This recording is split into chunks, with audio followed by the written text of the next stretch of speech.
All right, so welcome. We are live. Um, let's see what you guys are saying. I'm also making my own startup. Okay, so right now I was like stressing a bit before starting this stream because I was like, I haven't really looked at what I've written here for the past like month and a half, maybe even 2 months. So I haven't really I don't really know anymore how to like run the different things, but I managed to get the Postgres database up, and I'm trying to get the server up and running as well. Um, but there seems to be some sort of problem. Anyway, I thought I would share with you what my idea for the startup is going to be, and kind of show you what the idea is and what the app is going to kind of look like, because I have a design for it, I believe, at least. Yep, I think it's this one. All right, so this is now like the design as far as I've come with it. And what the startup is going to be is a workout tracking app. And since if you've watched my YouTube channel, maybe you know that I'm kind of, or I have a bachelor's degree in exercise science. So I know a little bit about like workouts and like how to track different things and kind of what would be relevant to track. And as far as I've been able to tell, there's like no really good workout tracking apps out there. So that's kind of why I wanted to build one. And also this is kind of like full circle in a way, because this is what I started programming for. Like the first app that I wanted to build was a workout tracking app, and I just never managed to actually finish that app. And now I'm like, I've kind of built on the idea, and now I have this like great idea of what I want the startup to be. Oh, let's see, this seems like the camera's frozen again. Let's do this.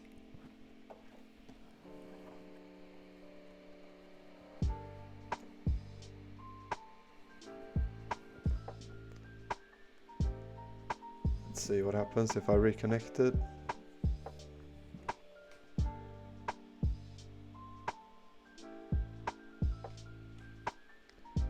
All right. Let's see. There we go. Is that better now? Yeah, now it seems like it's not frozen anymore.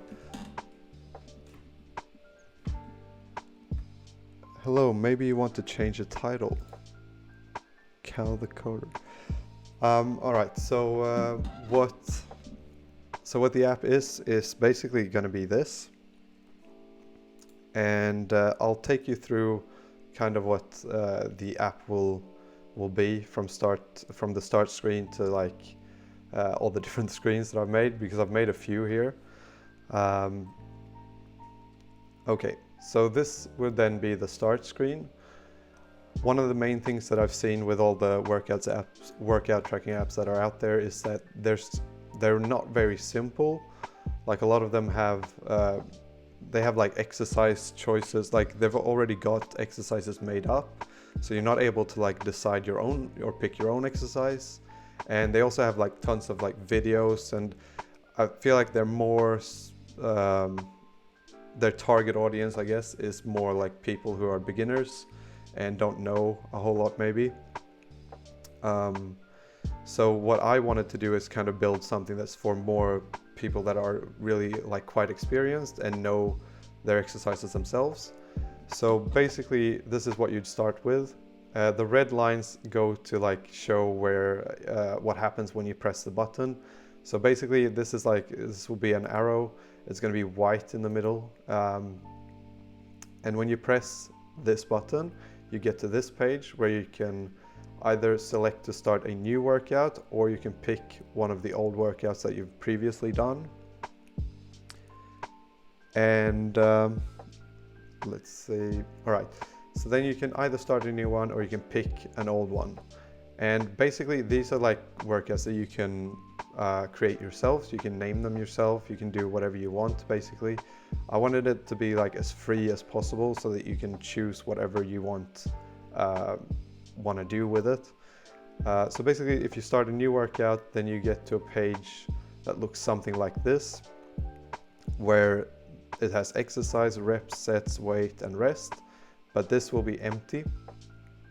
And what you can do then is you can press the add button, and then you can choose to either add a new set or a new exercise. And here then if you press, let's say press add new exercise, then you get to this screen or this little pop-up window. And here's where you can basically type in any name of an exercise that you want. You could type in blah blah blah and you could use that as your exercise name. And this is something that I think is very good if you're like maybe like sometimes I make up exercises, like I might do something that's like a let's say that I do something that's not like a conventional exercise and I don't really know what the name is for it. I might just make up the name for it. And also I'm not limited by a specific selection of exercises that whoever made the app thinks are the exercises that I want. So basically you can type in any exercise name and then you can press add. And once you press add, you add the exercise that you've typed in to a list. So then next time you press add new exercise, you have a list of exercises that you've done previously. So basically after a while you'll have a list of all the different exercises that you've done. And then once you add a new exercise, you get to this page where it says like bench press, and then this little thing would really look something like that instead, and it would be of course like empty. So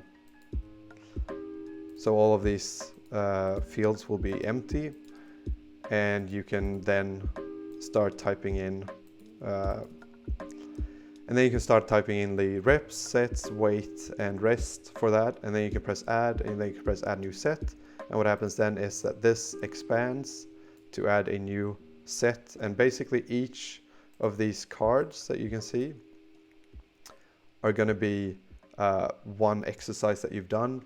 So this is now the bench press exercise, and these are all the sets. And also, because the thing is that maybe you want to do, that's one of the things that happens a lot in the different exercise apps that I've tried as well, is that they have the ability to do new sets and all that stuff, but they always have like an either or option. So it's like either they add a new row for each set, so you have to like, okay, I have to add a new row, or they only have like, you can type in the reps and the sets independently. So what I wanted to do is like, okay, see here you did 25 reps and 3 sets at 10 kilos or pounds. So basically then you could do that, and then you could do 1 set, you could do 10 sets, you could do whatever you want basically.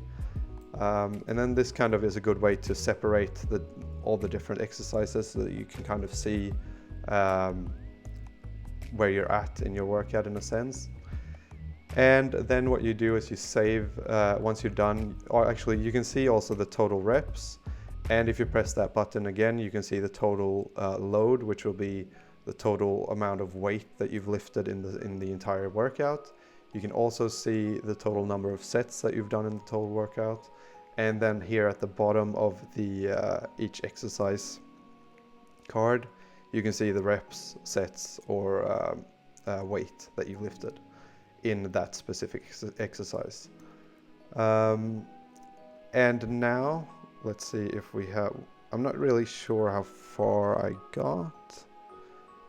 Okay, so I haven't gone into like the different stat stuff. So what I want to do is have also statistics so that you can see for each workout how many reps and sets you did.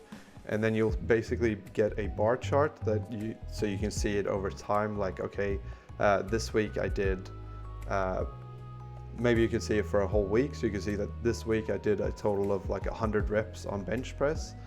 and next week I did 120 reps, and that way kind of over time you can see how many reps for each exercise kind of made you progress better.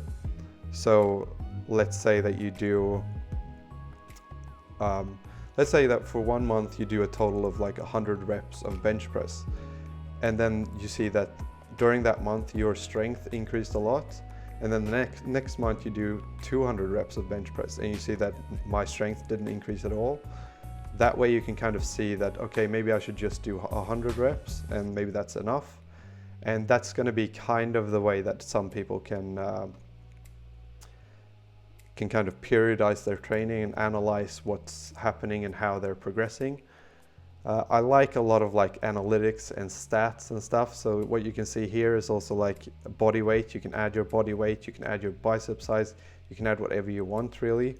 So you could add leg size, you can basically type in the name of whatever you want to add, whatever statistic you want to add, and you can type in the measurement type, which would be either like kilos, centimeters, or pounds, or whatever really. And then you get like a small little bar or what's that called? A small little chart here showing kind of your progress in a way. For me, my goal is always to gain weight, so that's why it's like going up. And then when you press one of these buttons, you'll get a more detailed view where you can actually see the different days. This should probably be a like a more detailed chart, so you can see like the different days, and you can see the weights on the on like the whatever you call it, the x-axis or whatever that is. So yeah, this is what we're building out, and basically what I've done so far is I've implemented most of the database, I believe. So if we run the app right now, then what we get is, so also I added a project thing so that if you do, actually you can do exclamation mark commands in the chat for the stream, and then you'll get all the commands that are that I've created, so that you can kind of get some details about different things that you might want to know. So you might want to know what the channel's about, what the schedule's about, what the project is about today. So there, I've added that as well. All right, so this is what we get when we load the app, and basically this doesn't say anything, but I believe that is because we don't have the server up and running. So I have to figure out how to get the server running. And if I do manage.py and run server, then it shows me this error here that says no module named Flask script. I'm not really sure why that is, but we'll just copy that and we'll Google it. So yeah, this is the app that I'm going to be building out, and this is going to be every Sunday between 3 p.m. and 6 p.m. And hopefully I'll be able to then actually finish this in time, which will be, I want to be able to finish it by around August, I think, but we'll see how that goes. All right, I think I need to install that thing. Hey, I was wondering what kind of watch you are using. Seems nice. I'm using it's a Garmin Fenix, I think it's 3. I think that's the number. All right, let's see if it works now. Okay. Oh, okay, I need to pip install all of them now. Let's see which ones we have. Okay, so I'm just gonna have to like go through and try to run it a couple times until we have all the different packages installed. I don't remember what the package names are, if they're just the same as the import from the client. You need to, nope. Okay, install Flask migrate.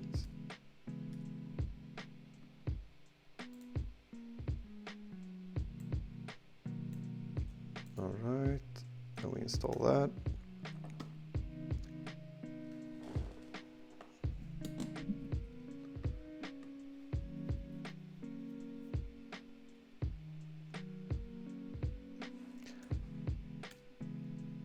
Let's run it. Oh shit. Error, app settings, key error, app settings. File manager.py in line 5, app import, app database. Okay. Let's see, we're doing this, but that should work, I think.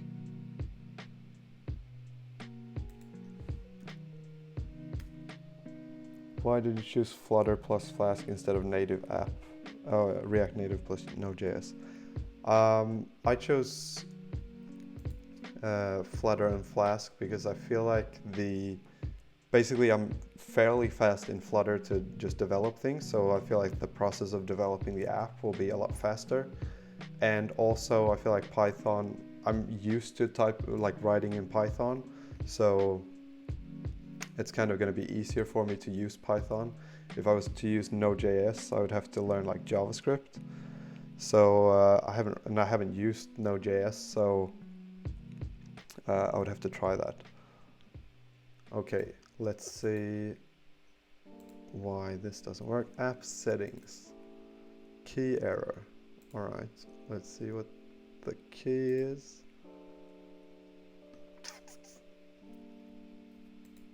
App settings.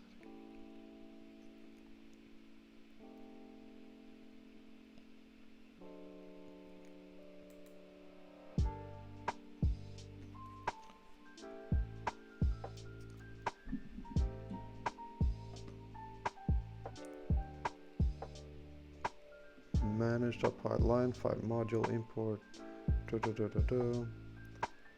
Raise here user.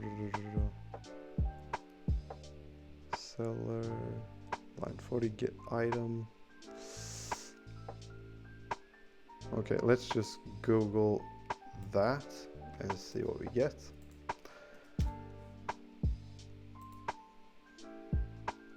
Okay, there isn't a way to readily set environment variables.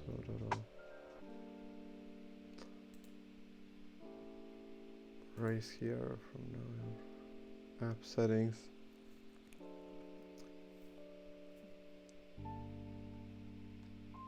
Does anyone know what that could be from?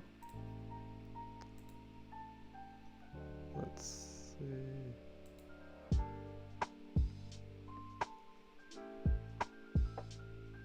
App.configure app settings. Where do we have that? App settings.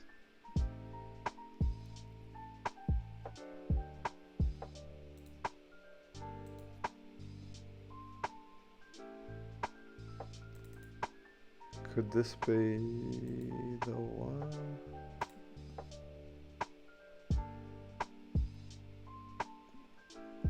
Line 5 app module project stars. Maybe it's because maybe I need to pip install all of these ones as well then. What happens if I do pip install Flask?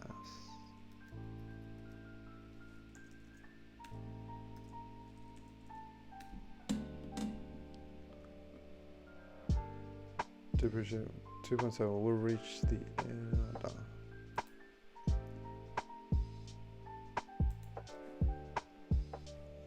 Is it Python version to check the version of it?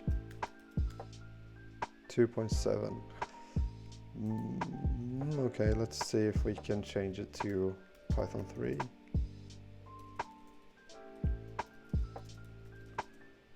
Python 2. to Python 3.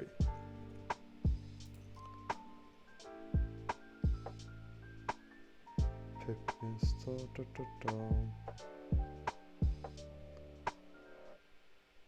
programming Python.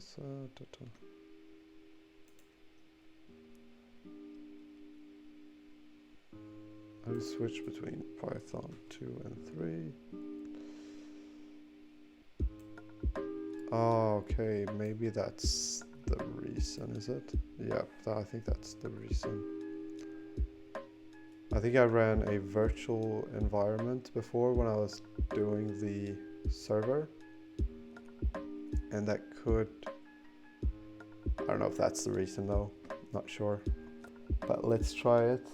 In my opinion, if you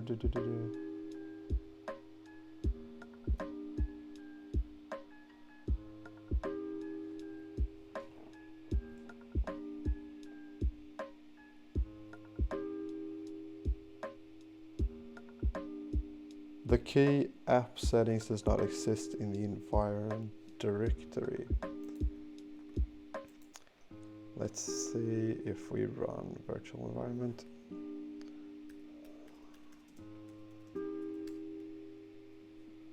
Oh, how do you run a virtual environment?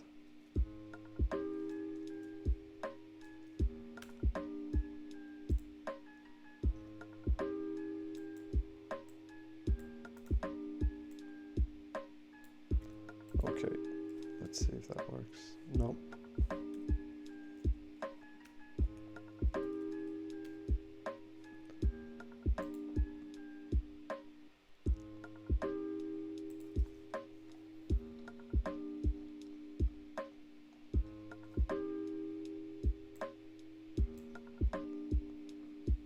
Okay, let's go back all the way, see virtual environment,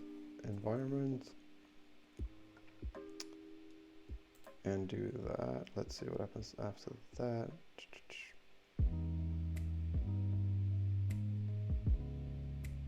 All right, and then we did that. Pip install Flask.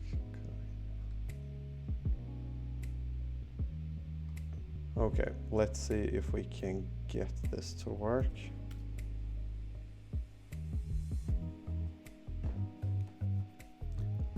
Yeah, so let's see. Can you get a, let's see what you guys are saying. Can you get a pop library that makes the virtual environment for you, or a VS Code extension? Yeah, I think you probably can. Run it to, you need to run Flask in a virtual, okay. Otherwise it will not work. Okay, so let's see, how do we run it then?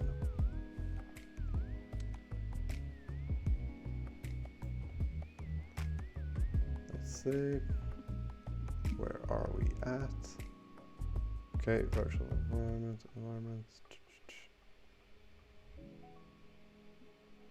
Okay, source.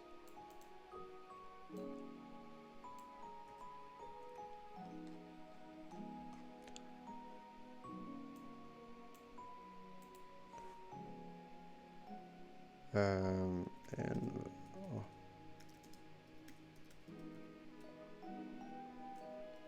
source and activate. Command not found. Let's see what we did. Source environment in activate. Okay, let's see what happens. Okay, so now that works. Let's see if we try just to run it. No module name Flask script. Okay, we have to reinstall all of them. Pip install Flask.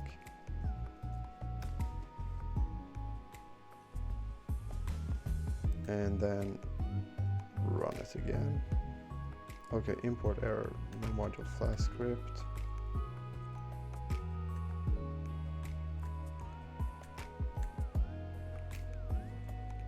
Okay,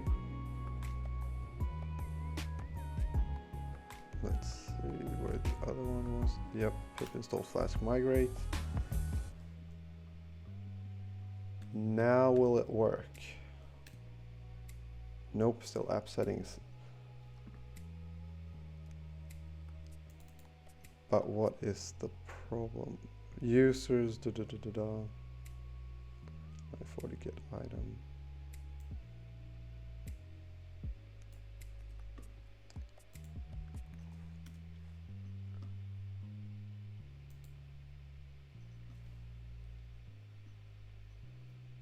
Somewhere custom path. Okay, let's see if that bin Python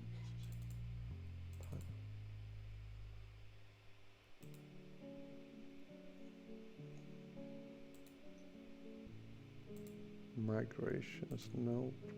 Models, environment, app settings, config.development config. Okay. Bookstore.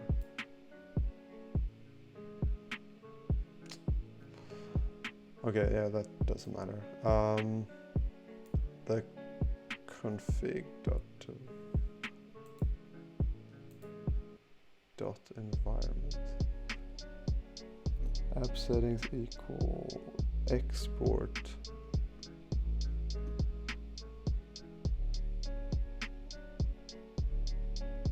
Thanks for the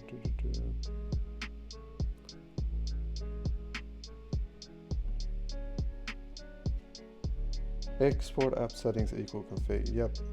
So that is the way that it like the thing is I haven't changed any of this. So it feels like it should work because it worked last time I was running it.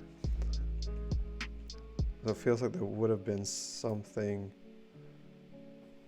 I'm not sure what I would have changed with it. App.py, app settings from OS environment. Let's see, config.development config.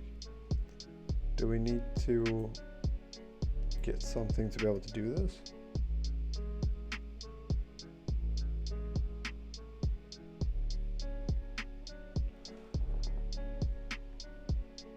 All right, let's see what we can do.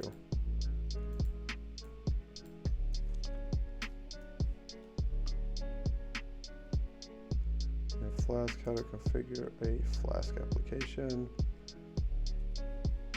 App.config from profile.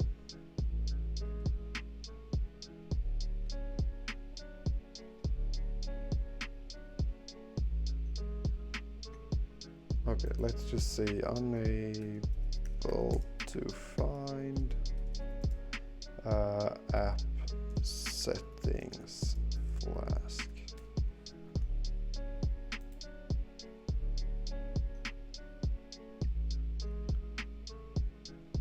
Make get init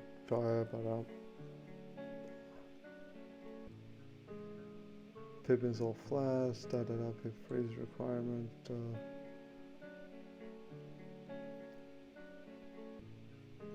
Config settings, base directory goes to path.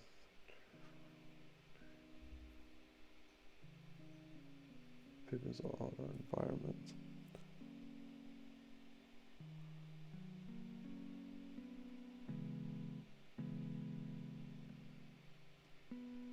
Okay, so you said DJ version 98 said just run the command in the terminal. What command do you mean? Do you mean the, or what command? Oh, you mean export, okay. Is that the one then?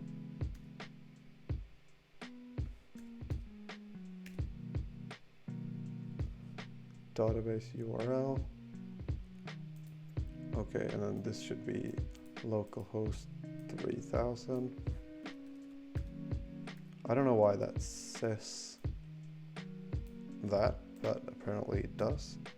Oh shit. command not found. Okay, let's see what happens.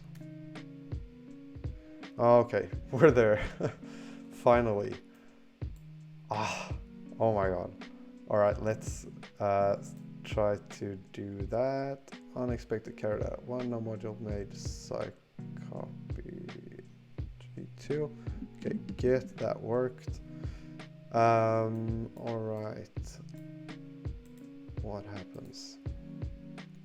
If we run it again from the start, we'll see what happens.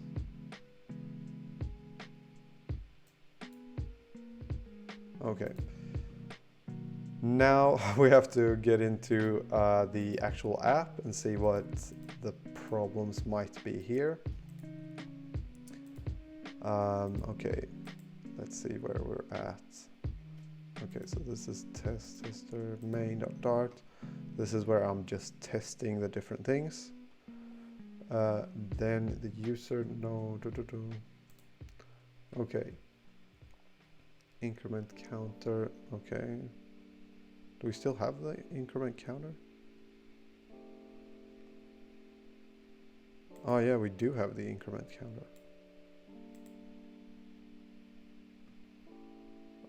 Get user dot then test create workout the user. Okay.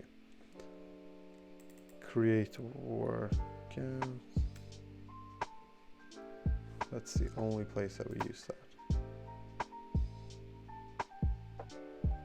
Okay, let's see here. Create workout.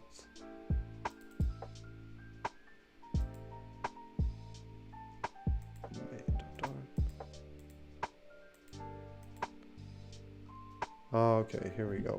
Let's see where we are at. Here we're just trying to create different things.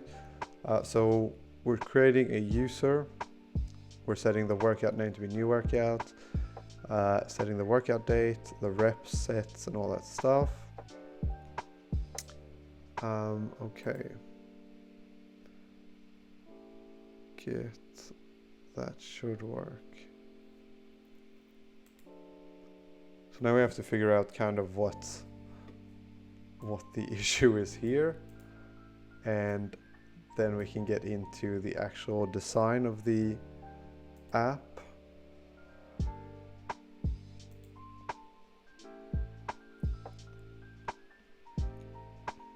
So let's see. Okay, okay, maybe is that the problem? Feels like that may very well be the problem.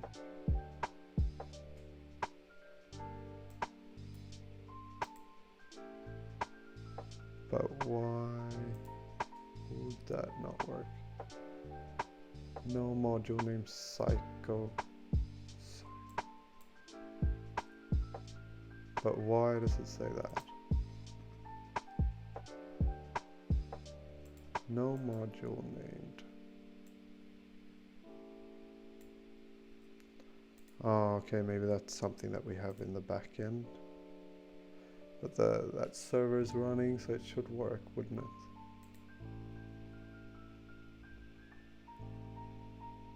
App.py. Let's search for it. Psycho G2.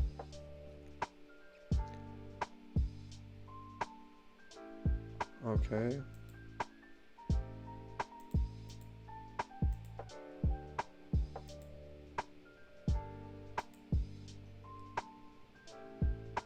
Why doesn't it? Okay.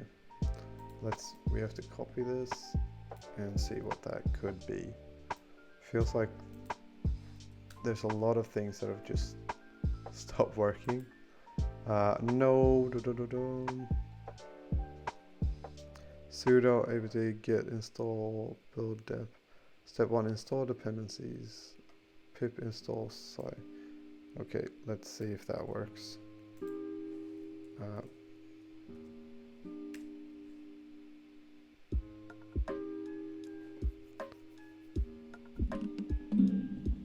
Oh, okay.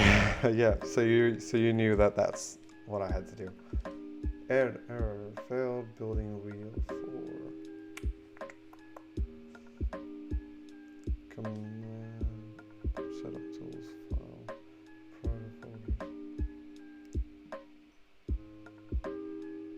Linker command failed with execute one. Communication command clang failed with.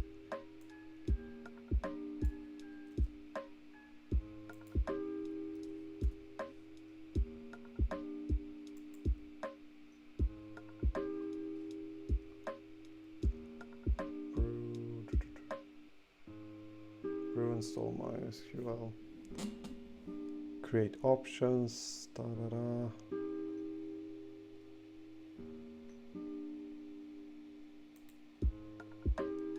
Pip install command clang failed with access status 1.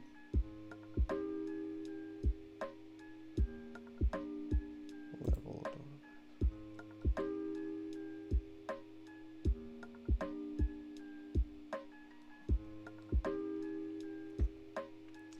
error command linker command failed with execute 1. Let's see just what happens if we run it again. And then we run this again.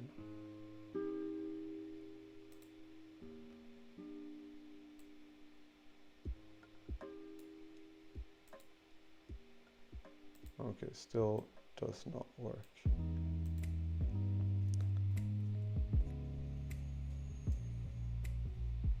Let's do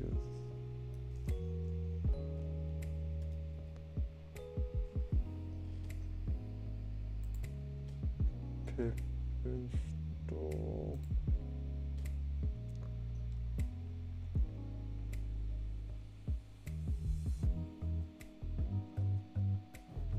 Okay.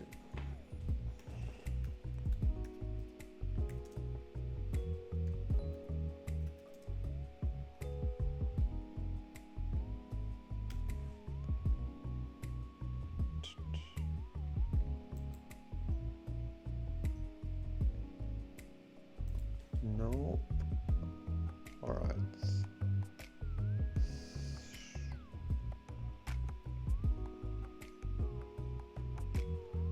Let's see if we did something up in the beginning. That might be the problem. Pip install Flask. We do have Flask, I believe. Backend virtual environment. Activate. What do we install? Pip install Flask SQL Academy. Let's just do that one as well.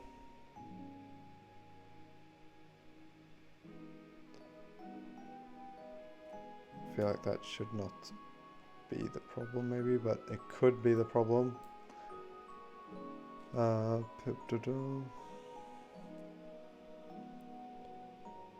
You still haven't installed. It failed to install. Yeah, it failed to install, but I don't know why it failed to install. Like, I don't understand the error message. It was a big one. So it feels like there's something big that I've missed. There code 1 and install headers. Setups.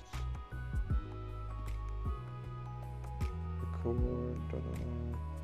Single version started. Install headers. Error code 1. Okay. Let's just see what happens.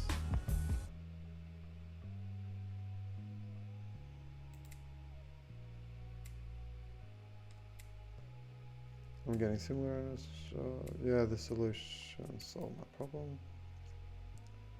Sudo apt get.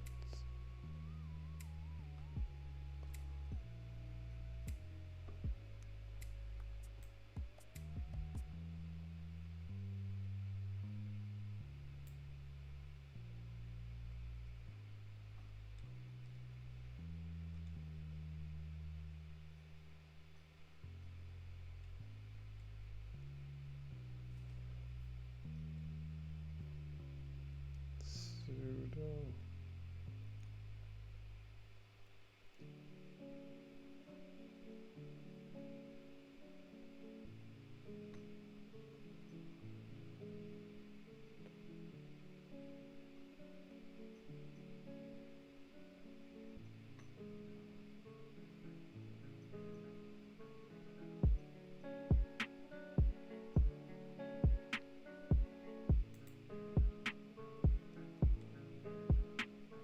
You must set up server XY is your server's version. Okay, how do you get the server's version?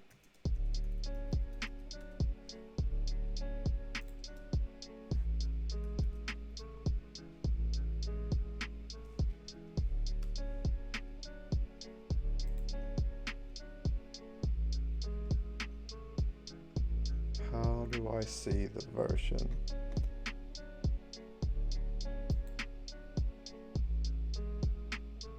Xcode select install. All right, I'll just copy your whatever you're sending there, and we'll see if that does anything. Already installed, and we'll see what happens. Thank you for the help, man. Or woman, I don't know. I'm crossing my fingers. Oh, that seems to have worked. Thank you. Thank you for that. Let's see. Let's run it and cross our fingers. Fatal database 3000. Okay, could be that it should be 5000. Or is that the reason? Oh. Hello, shitter.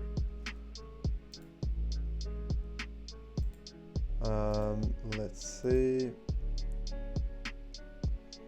Okay. Oh yeah, that's where we're going. We're going here. Main.dart. Change this.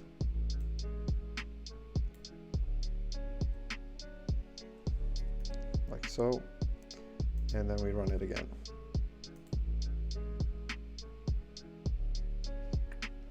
Okay, maybe I need to reset this to be the same thing. Localhost.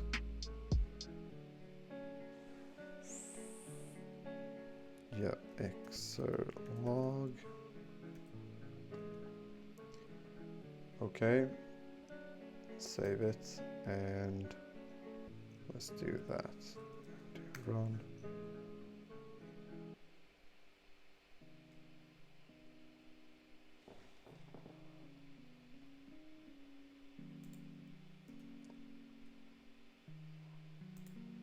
All right, so what are you guys saying? Would be useful to automate this part for future apps, would save a lot of time. Yeah, this would save a lot of time if I automated it. In your SQL, is the default MySQL port. Okay.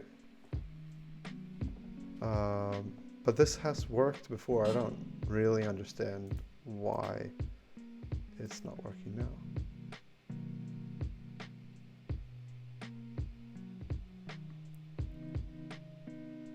Now restart the server.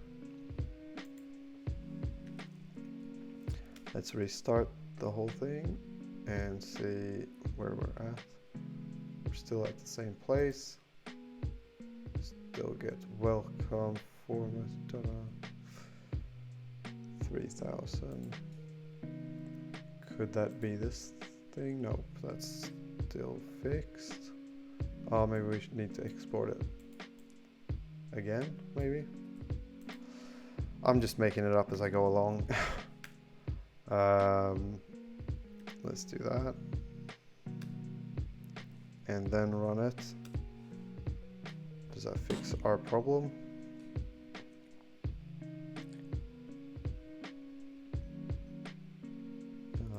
And let's run that. Yeah, okay. Oh, Thank God. All right, thank you. Thank you for all the help. That was needed for sure. So as you can tell, like I haven't really done this before at all.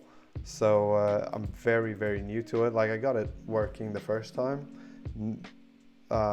Maybe if you guys know why this, like why would this have worked previously and now it didn't work? Is that because I'm installing all this stuff in the virtual environment, or and is there a way to like not have to do this?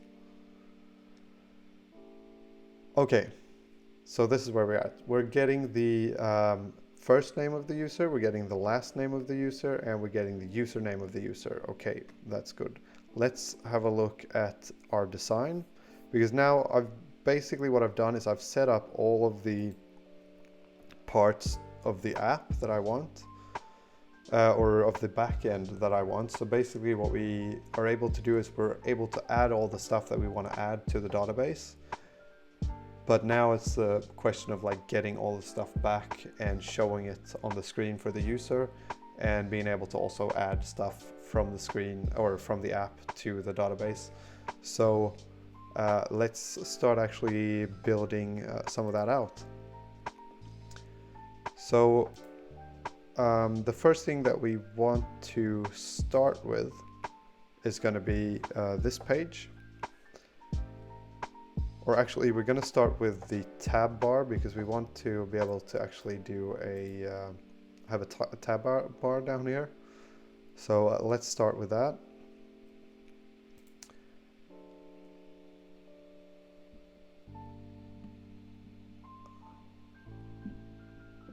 You probably, I'm reading the chat a little bit. Like I'm going to do this kind of like build a little bit, and then I'm going to read the chat. So when you're sending messages, I will kind of read some of them out and try to answer them. So now you installed everything globally, which is actually bad practice. Okay. All right, so there's not that many messages. Anyway, let's get back to what we were doing. All right, so we have the design, which is this. I think maybe I should make this a little bit smaller so that we can have it up on the screen at the same time, so we kind of see what I'm building currently. Like so. Make that not that large. Okay, that's gonna be fine. And then we'll add that there. All right, make that smaller.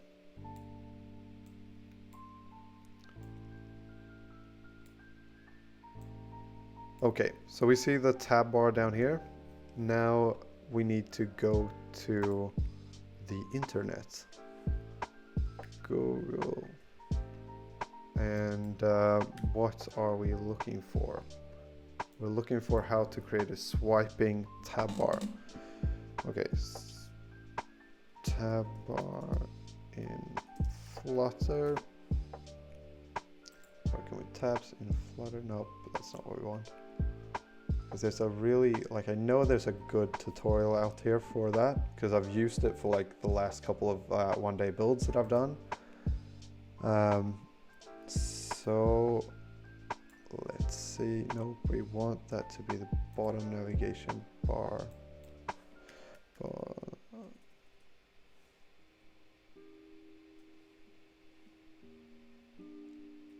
In Flutter. Okay, bottom navigation bar, Flutter, and we want to be able to swipe tabs maybe. Okay, yep, this is the one. So I would really recommend checking this one out if you're building apps in Flutter. I'll send it in the chat so that you guys can have a look at it if you're building stuff for Flutter, because this is a really neat way to kind of switch tabs. I think that it's like Instagram uses it a little bit, but not as much as I maybe would have used it, because I feel like when you're on your phone, it's kind of an easy way to switch between the tabs, just to swipe between them. But there's also the problem of like accidental swiping, I guess. Okay, so we have that get user. Where does that come from? Okay, get card. So this is now the home page. All right, let's just clear the home page out for now because we don't really need it right now.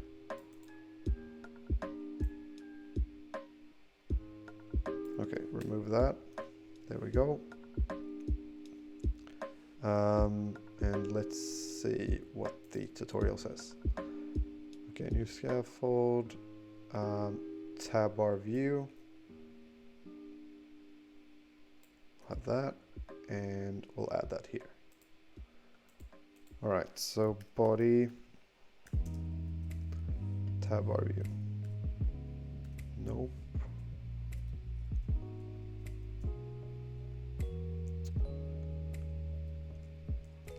I like to always like fix this stuff straight away because otherwise it gets really messy when you do it, because as soon as you paste things in, and this is one of the like negatives using what's it called, Visual Studio Code, because when you do this sort of thing where you paste things, it kind of ends up in the wrong place. I don't know if that's like a setting problem, might be. I haven't actually looked into it, probably should, because this is taking way too much time.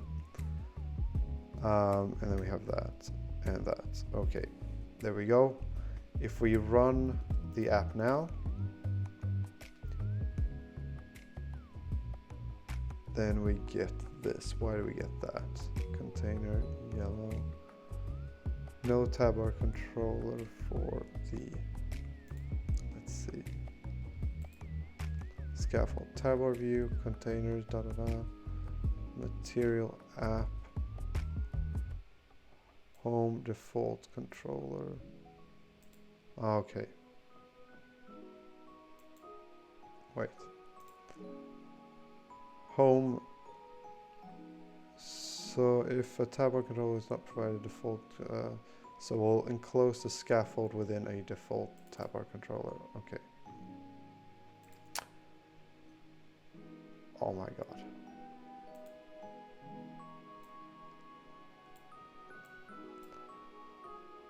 Let's make that smaller again. All right, so let's enclose this thing in the default tab bar controller. Default tab bar controller. Okay, we'll copy it then, like so. Okay, we need to wrap that in a material app. So material app, and then we will wrap this thing in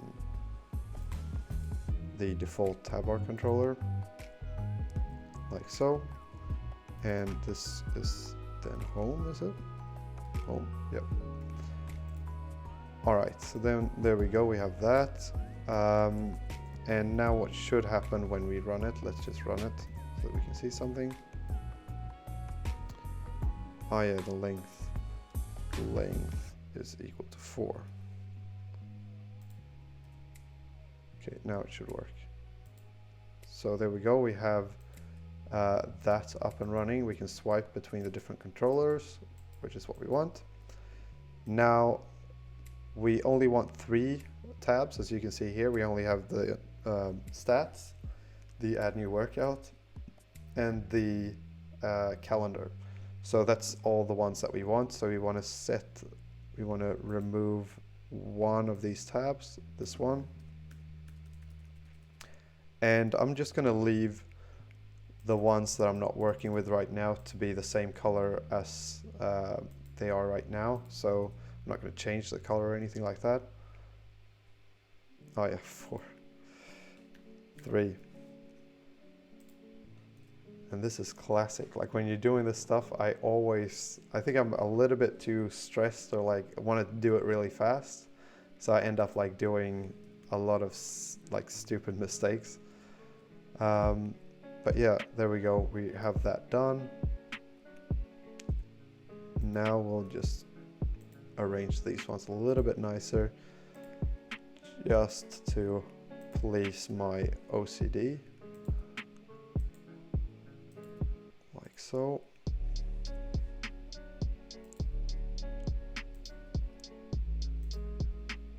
All right, is that good? Yep, I think that's good enough. Oh well, that looks good enough for now. All right, let's get back to building what we're gonna build. So the orange page is gonna be the middle tab bar. What we wanna add here too is that in the scaffold. All right, because they do add this thing, which is the bottom navigation bar. And I'm not sure, where did they add that? Default tab controller maybe? Let's just try it. Okay, not there. It's in the scaffold then. Yep, all right. So as you can see, this is like a big problem. Yeah, that's a big problem for me, like pasting different things, because they always end up, like I always end up having to do all of this stuff, which is a little bit annoying. Okay, so let's just fix that quickly.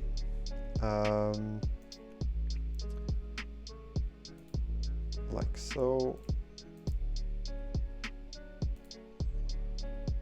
Also, it's pretty crazy, like I think I have 600, like we're 659 people right now that like following me, and I've only streamed like 2 times before this, so thank you for deciding to follow me. I don't know if it will be worth it, but I hope so. And hopefully the more I do this, the better I will get at like all the different ins and outs of doing streams basically.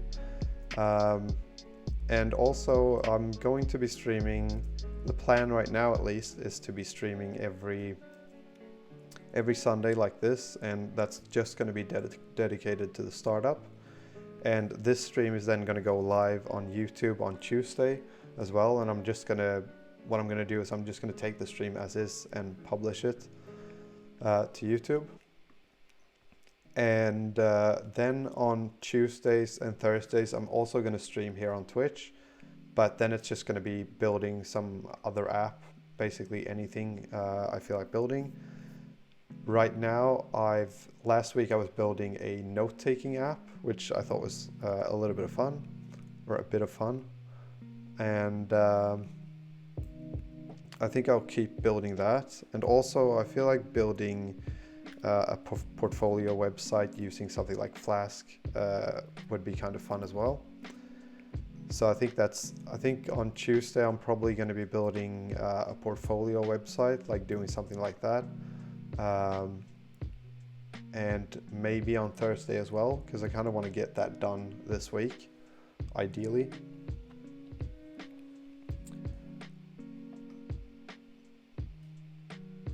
And yeah, so now we have a tab bar here. We can have the different tabs. What we want to do is we want to remove the indicator color. So we want to set that to be transparent, because you see down there's like a little tiny indicator of where we're at, and I don't really like that, so we're going to remove it.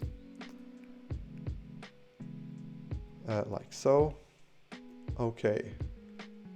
Now what do? Some people commented on my YouTube video saying that I should use something called Safe Area Widget. Is that what it's called? Or is it just called Safe Area? What happens if I do that? Okay, nice. So that apparently otherwise I would have wrapped the whole thing in a container and then added like a margin and all that stuff. But now what it does is it adds a little safe area here for the screens, like the iPhone for instance, and also adds it up here.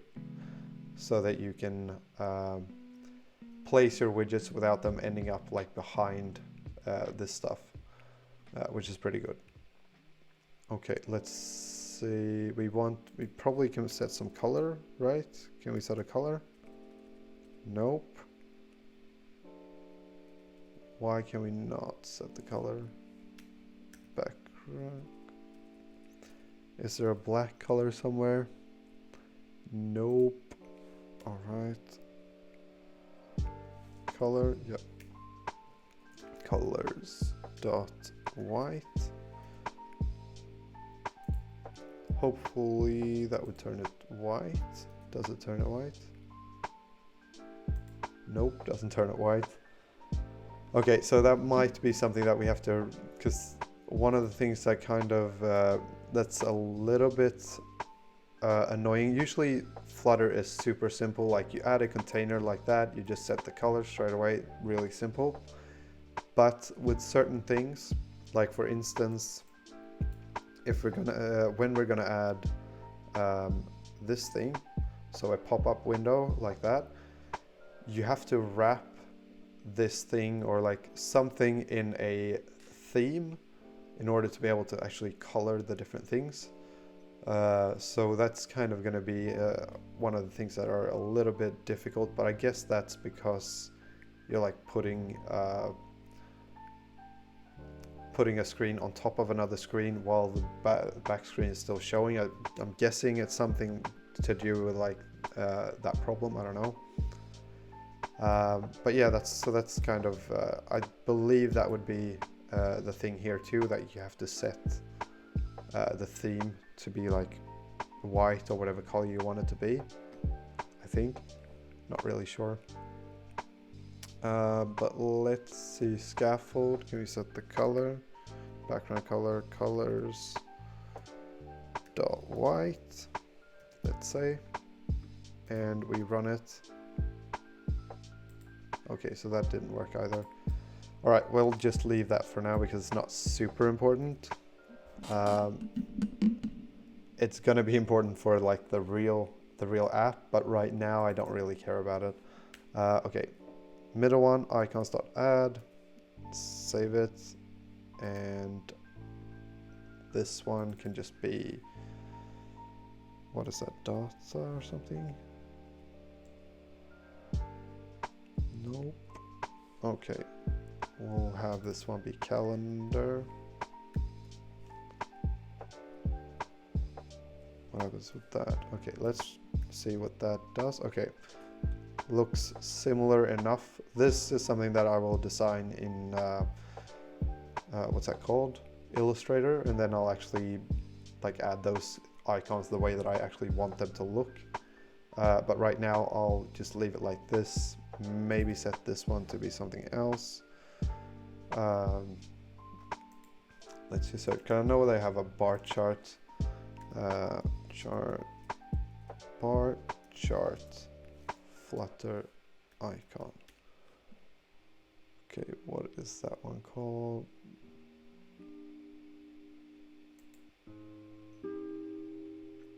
Let's see what it looks like, because I know they have one, but it's like it's not named what you'd think it would be named.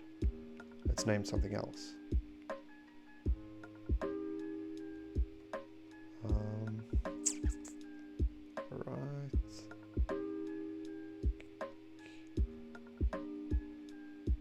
I don't know if I'm going like way too fast to actually be able to see it, but I think I can find it.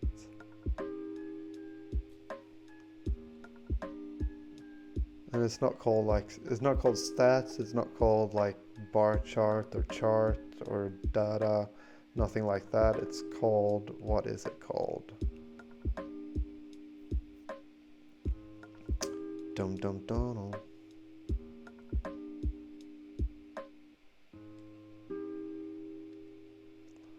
The anticipation is building.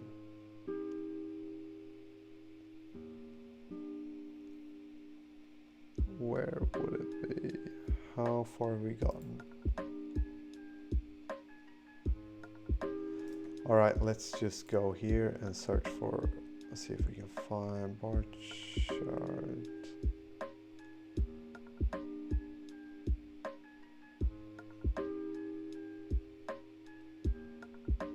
All right, let's just forget about that for now because that's not super important, and we're not going to build out that page today anyway, so it doesn't really matter, does it?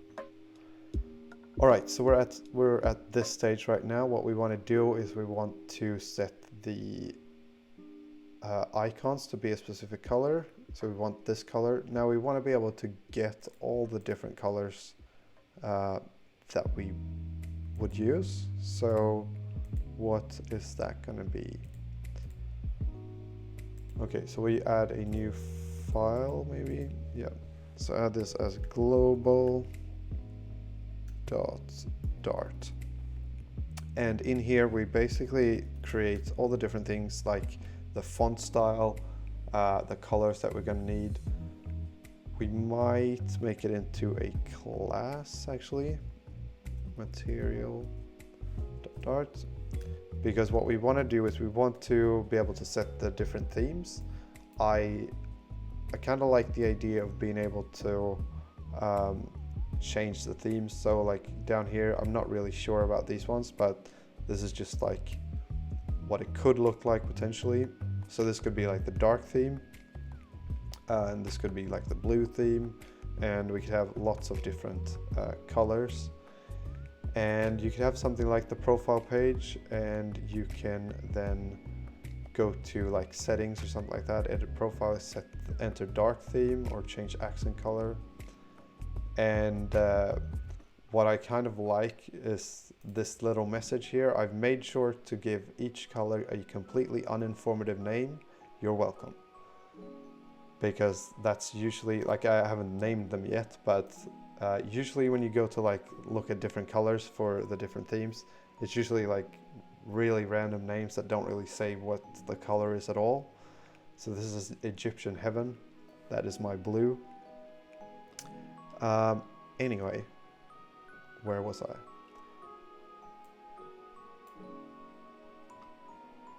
So let's see what we can do. We want this color, so this one, copy that, and then basically just start creating the colors. Color, this is going to be green. Actually, I think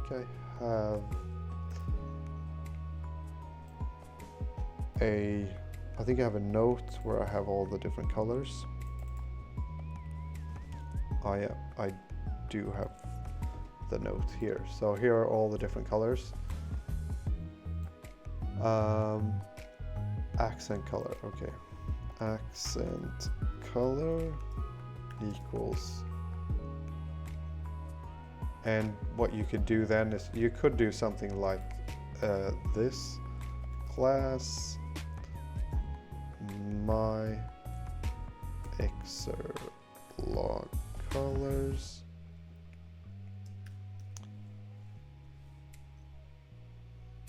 or maybe we should name that global, actually global. I think that works. Okay, so then what we can do in here, the reason for wanting to do that is basically because then it's going to be fairly simple to change the theme, because then you can do this color, what's the next one called? Text color, like so. Color, title color, card colors, card color, and button text color.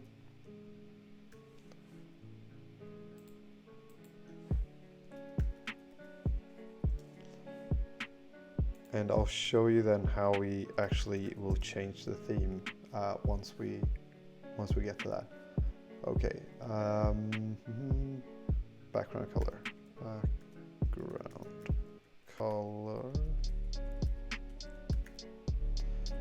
Okay, so now we have all of that.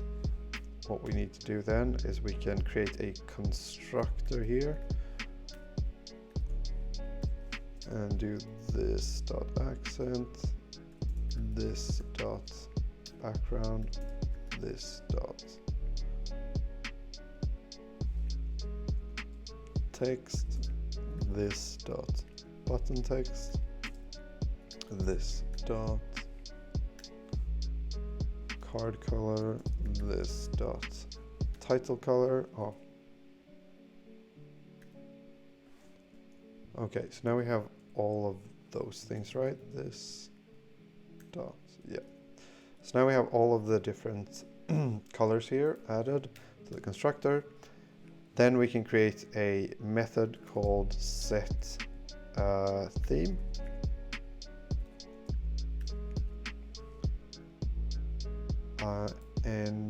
Or maybe what you could do, like there's a couple different ways to do it. You could either do a set theme and then you just add all the different colors as like, what would you call it? Parameters to the method. So you could add like color and then say accent color. And then you can do that for all the different colors that we want to add or change. But I think maybe an easier way to do it is to just set or create a dictionary which has all the different colors. So we could have dark theme, and then we could do something. So let's just do that first so that we can kind of see what that would look like. Normal equals that, I think. Is that how you do it? Yeah. Okay. So then we have accent. Could have. How do we do that best? Because what I'm thinking is that we then just have a map that maps to all the different colors, and if it's normal, then we go to a specific color, and if it's not normal, or if it's a dark theme, then we go to the dark theme colors. But then like you could have a number mapping to a color, and then you just do like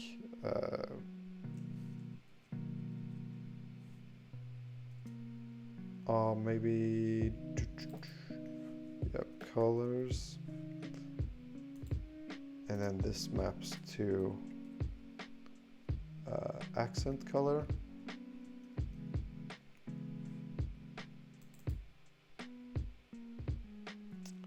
Only static members can be accessed inside initializers. Alright.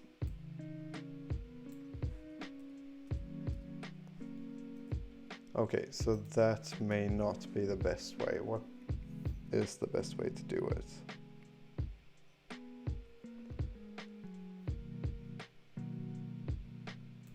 Because we want it to be a specific color. So we have a map.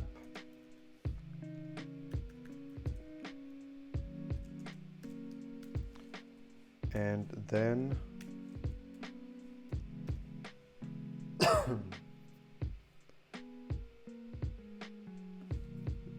yeah, so this could map then to the different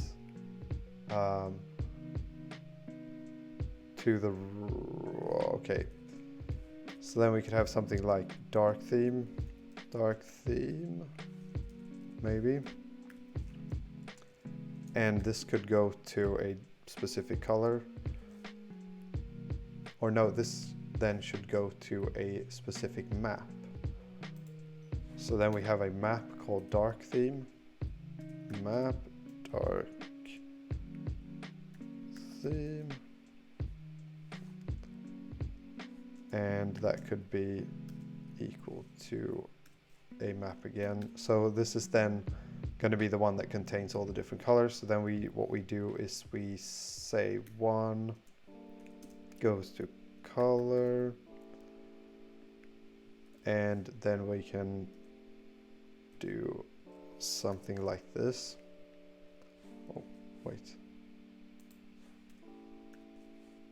So we can get that color, accent colors, light green. Oh yeah, so here we have that map. So then we have that accent color.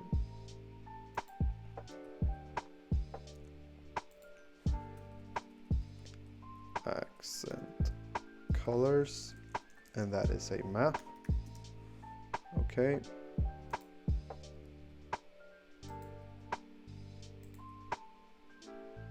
All right. And what that will be then is light green. And then that should map to the color 0xFF. And this then dark green color 0xFF, and like so. And then we have the blue, and that maps to this color.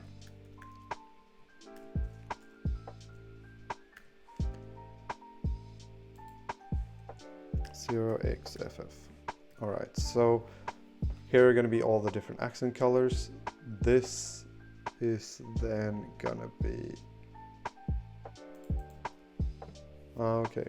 So what we can do is we can have a string theme name, and then we can do if theme name is equal to light theme, or normal. Actually, let's just call it normal.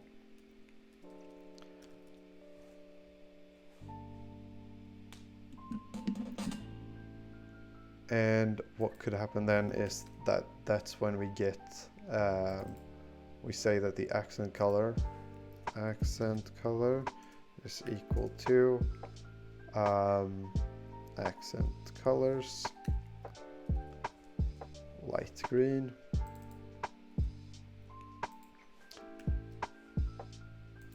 so then we get that color like so. And then what we need to do, I'm trying to think of like what would be the most efficient way to get all the different colors. So wait, the simple way would be just to do a for loop and then go for how many colors do we have? 1, 2, 3, 4, 5, 6. So you could do for int I equals 0, I less than 6, I plus plus. And this way we could then go through and just basically set all the different colors based on the theme name. And then you could do like, so you could do if theme name equals normal, then you set all the different colors here, set colors here, and then you just basically go through all the names and check if this is equal to that name. Then you set all the colors. But that's like, I feel like that's very that's a very like basic way to do it. So I feel like that's probably going to be better to use a dictionary in some way. But I would really like it if it's like just get that just by using that name, like the theme name, you'd be able to go to like here you'd get a map from the name. So you basically maybe you go like you'd be able to do something like this. Let's say colors and get actually theme name like so, and then that would be what that would do is just set all the different colors to be the right actual color, so you wouldn't have to go through and like get I don't know if this makes any sense what I'm trying to say right now. I feel like I'm trying to like figure it out in my head as well as I'm like talking, but I think this is possible. It's only the problem of like, if I set this to be accent color or something, then you can't use that within a map. It needs to be static, or these ones needs to be static. If we do that, then it works. And I don't think they should be static, but maybe we should just set them to be static for now.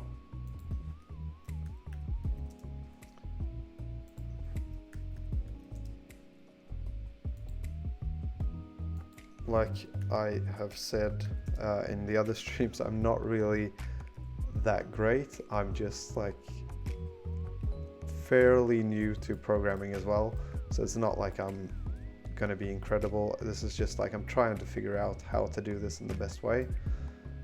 But yeah, that way you can kind of get the colors that you want. What we do want is probably going to be dark theme. Let's say that. Okay, so we know we have 6 colors. We want to get a color here, and that should be this color.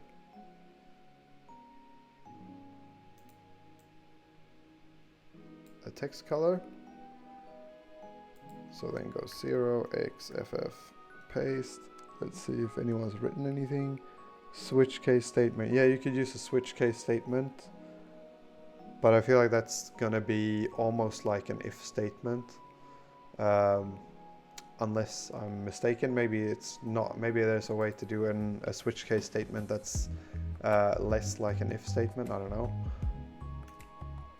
Or maybe you're thinking of something else. I'm not really sure. Okay. So one is going to map to another color 0xff, copy this one, title color, like so, and then we have the card colors. 2 maps to the card color. FF, and then paste it. Okay. 3 color 0xff,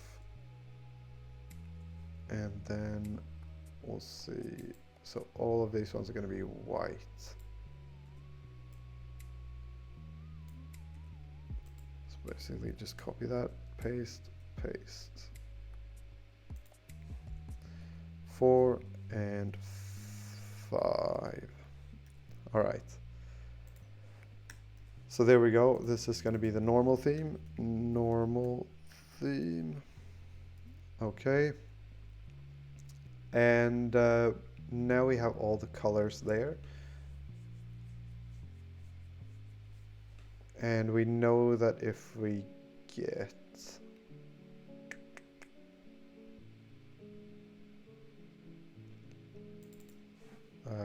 normal theme,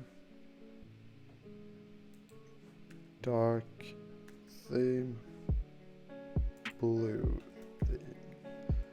Okay, so that way we're then able to get that basically based off of the name of the color. So let's do accent color equal that. Okay, and then what we do is for int I equals 0, I less than 6, no 5, right? 5, I plus plus, and then we can Okay, maybe we don't need the constructor. I think actually let's just not have this be a class, because in that way I think it's going to be better. No, let's have it be a class actually. Okay, so let's see, where are we? Set the theme. All right, then for int I, okay, we need to get all the different colors as well, so we need a map for all the colors. We have a map, colors, theme.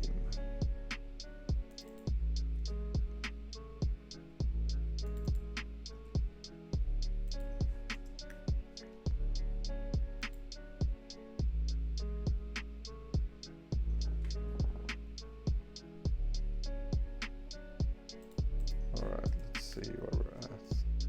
Do that. Okay, I'm not really sure where I'm at right now. Let's do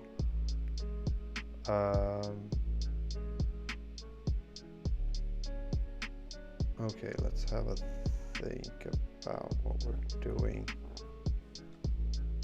Could we map a accent color to this one? Yes, we can. Is that a good idea? It might be. Text color.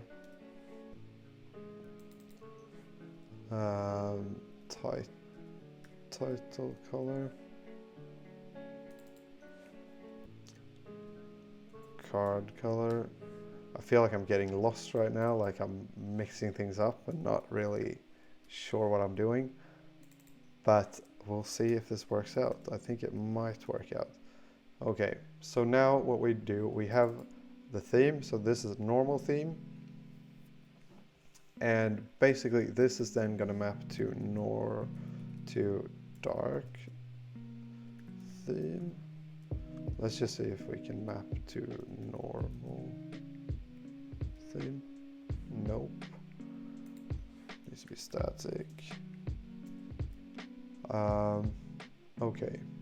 So we're mapping to that and to that. Okay. Let's see if we... Okay, so dark theme maps to dark theme. And then we'll just copy this. Paste that here and set that to be called dark theme. Like so. All right. And now what we got is we have the dark theme and the normal theme. Normal theme. Okay. And that's going to map to normal theme. Okay. Let's see where we're at. Okay. Dark theme maps that. Normal theme. Okay. So now what we do is we know what the accent color is going to be because we have that here, so we can use something like that here, or we don't need a for loop. We can do accent color equals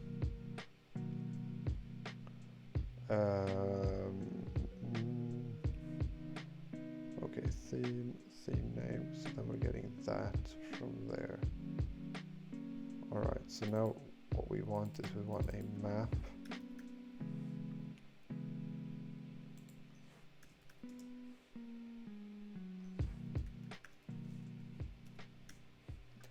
Color map, and then we can do accent color equals color map, and then accent color. Okay, this could be something that's okay, I guess, because this way we're doing all the different colors and we're getting all the different colors. We don't have to do a for loop, we just set them straight away. Let's copy this. So 3, 4, 5, 6, Is that say 1, 2, 3, 4, 5, 6? Yes. Okay. Title color. That's going to be this one. Set that there. All right. Card color. We have that there. Okay. So in this way, we're able to actually set all the different colors without running a for loop and we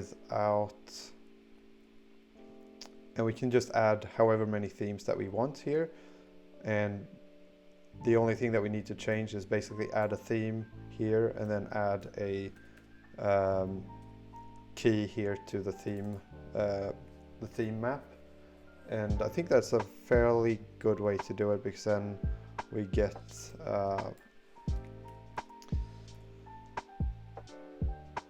because then we have some freedom with like adding new themes. Is going to be fairly easy. We don't have to change the set theme method. We don't have to change the parameter that's going to go into the method as well, and it's just going to work itself out. The only thing is like if we need to add a color, but that's something that we're going to have to change here anyway if we want to add a new color. But this way we're able to do this very simply, in my opinion. Cal, could you increase the font size a little? Yes, for sure. Let's see if that is good. Okay. All right, so now we have the normal theme set up. What we want to do now is we want to also get the dark theme. So we want to set all those colors. So let's add that here. Okay, that's going to be that. Paste. Okay, B7. And that is for the title colors. Okay, B7. And card colors.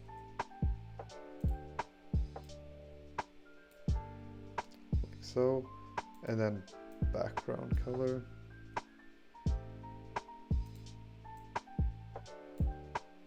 Like so. I think the button text color, yeah, that's still white. Okay, so now we have two different themes, and it's going to be fairly simple to change the themes now. Now what we want to do is we want to what you would do is you would save the theme. I think you use something like either Redux or like the block pattern. I'm not very good at that, so I'm not really sure how to use those in the proper way, but like basically you could store it. You could store a variable called like, which is would be the theme name. Basically, you could store that on the device. So then when you open the device, you basically use a stored variable on the device called theme. And then what you do here is then you just set this to be whatever theme you've already, like the user has set before. So now we want to import the thing that we just created. So that's going to be models / and then global.dart. Okay, so there we go. We want to see if we have something like, okay, so here we have models. This is where we want to create, we want to import the same thing here. So we want to import global, like so, and then we want to say global equals colors, or no, actually call it theme. User theme, we can call it. So then we're able to access that here now. I don't think we need that now. All right, build, and what we do for now, So we'll have to do change this. And then we'll do user theme. Okay, we haven't imported models. Yeah, we have imported models. User theme.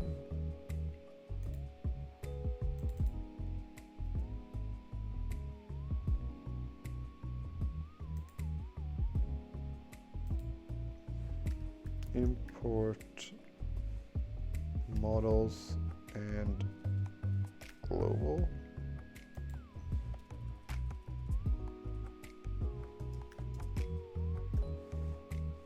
New global. How come that doesn't work?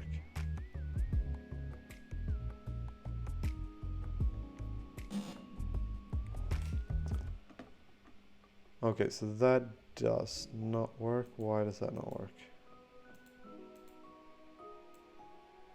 Let's see if we add it somewhere else, maybe it will work.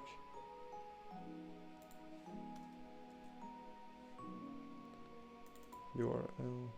Okay. But we have that here. User URL models.dart. We have imported models.dart. That should mean that we could access these things. Or maybe that needs to be a new global. Let's try that. See if we can access user theme now. Okay, let's see. Let's try that here. User theme. Okay, so we just needed to initialize it and then dot accent color.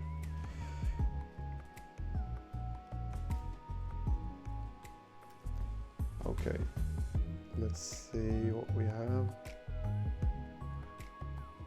And this is kind of the problem now that we've set that to be static. Like, that's not a big problem because we can just do something like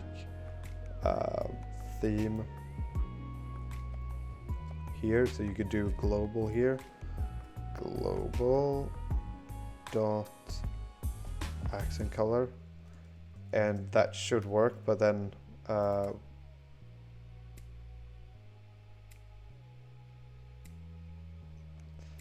actually what we need to do is we need to do this. User theme dot set theme, and then we want to set it to normal theme. Okay, now that should work and we should get the color that we want. So let's run it and see what happens. So on here we should get that to be the right color. What color did we set? Label color, okay.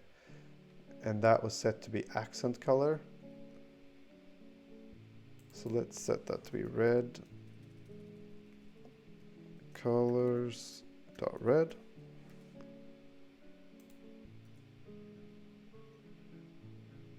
So you see the problem now is kind of that we don't, since all of them are static, they don't get set in the proper way. Like we don't want them to be static really, but we also want to be able to use them.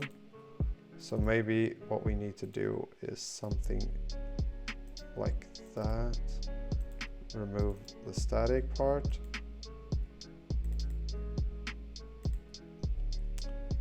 And then do, how do we solve that problem?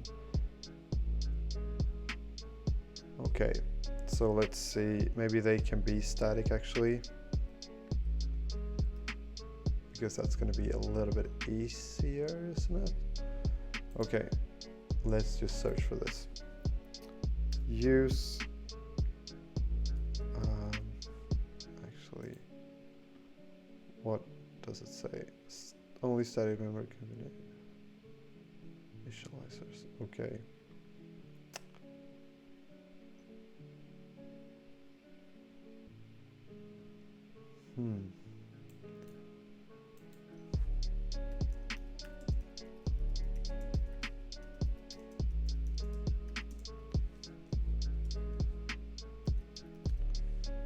Let's just see if there's a way to solve that problem.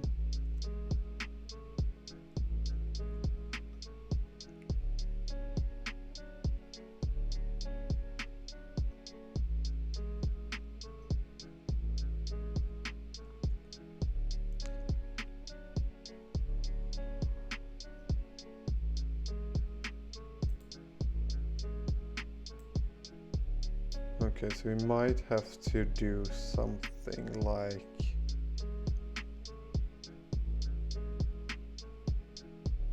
the thing is I don't want to do, because the way that I've usually solved this problem is by doing something like adding this to be a method.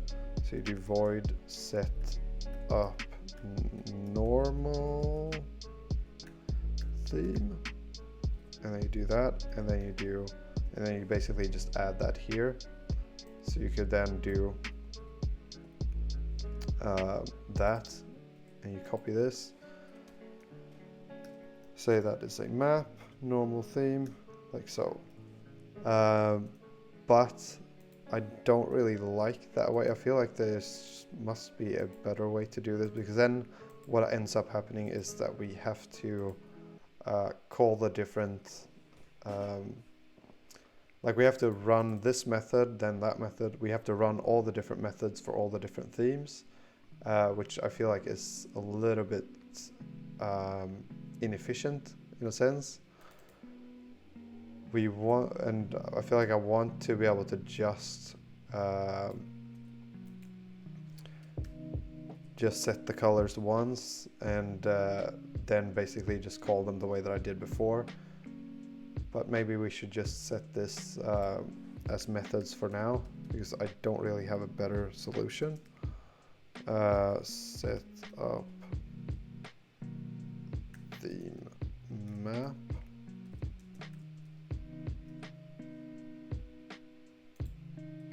Do any of you guys know of a better solution? Feel free to suggest it, because I would love to hear it. Alright, so we've got that. Do the same thing here.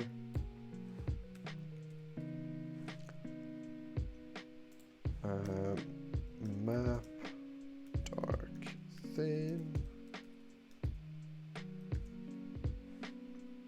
Okay. Void set up dark theme.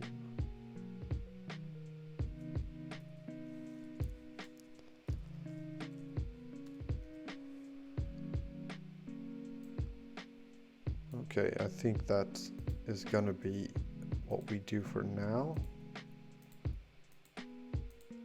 Let's see if anyone knew of a better way. Not yet. Okay, so this is what it has to look like right now, I guess.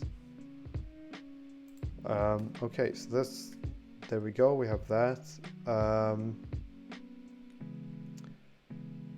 And now we have to then set up the different themes. And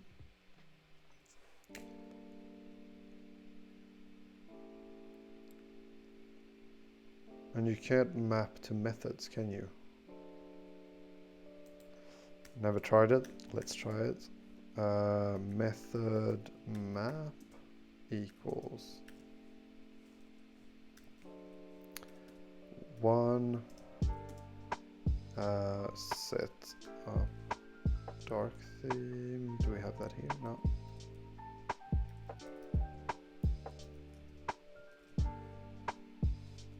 Okay, let's see, what does this? Type void, therefore cannot be used.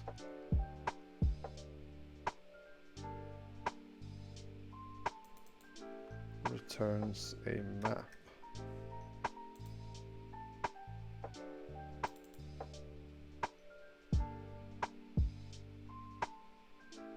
Only static, okay. No, so that doesn't work either way. Alright, so now I guess the best way to do it is how about a method called get normal theme, and this will create the theme with the normal settings and we'll return it. Maybe an array. Okay, I'm guessing the way that I will do it is just I have to do like an if statement. If theme name is equal to normal theme, then we run setup normal theme, like so, and copy this. Else if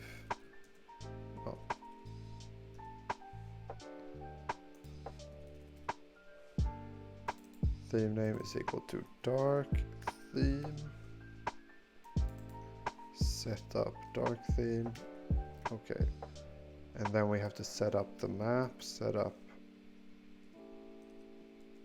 the map.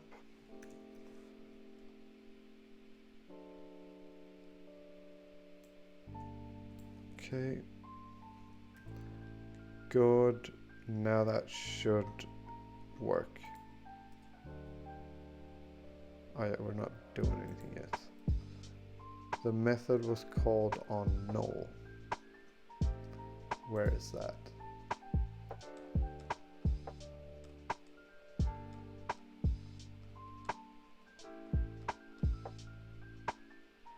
The method, my homepage. Where was that? Object pack global.dart 51. 51.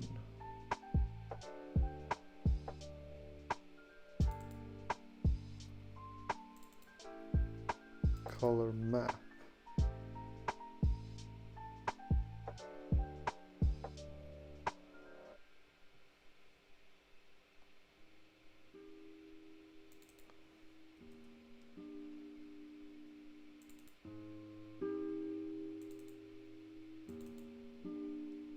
Theme name, okay. Normal theme. Let's see if we did something wrong. For set theme, you might want to check if the name dark theme and have else case be normal theme, just in case the name ever gets changed. Oh yeah, that's right. Well, let's see where we're going wrong. We've got that. Okay, let's see here. Normal theme. Yep, okay. And then here. Did that change? Maybe it did, I don't know. Okay. So that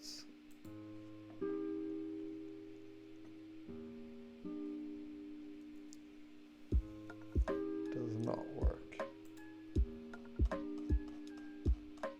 51.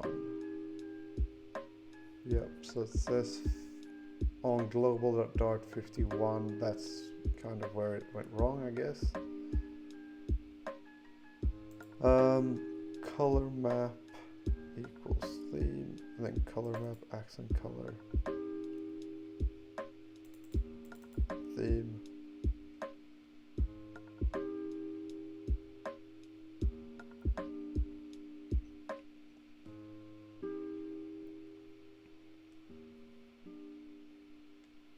Okay, maybe we need to run that afterwards.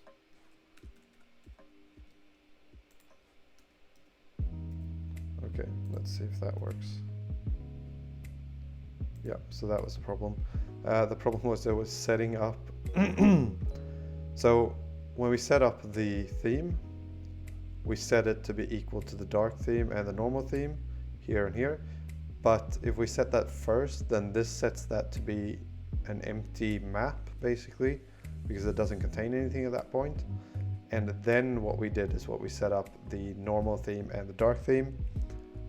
And that basically means that we set up that afterwards, and that then ends up leaving this map empty. So the color map ends up being empty, it doesn't have anything. So when you call that, it doesn't have anything called that. and therefore you can't actually get something from it. I think that's what the problem was. Alright, so now let's go to main. Let's set the color equal to global dot accent color.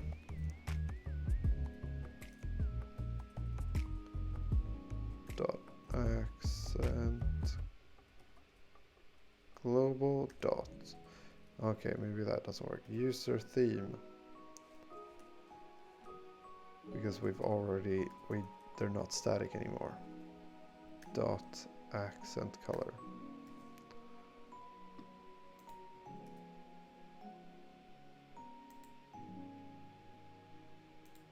Okay, that's nothing now. Why does that happen?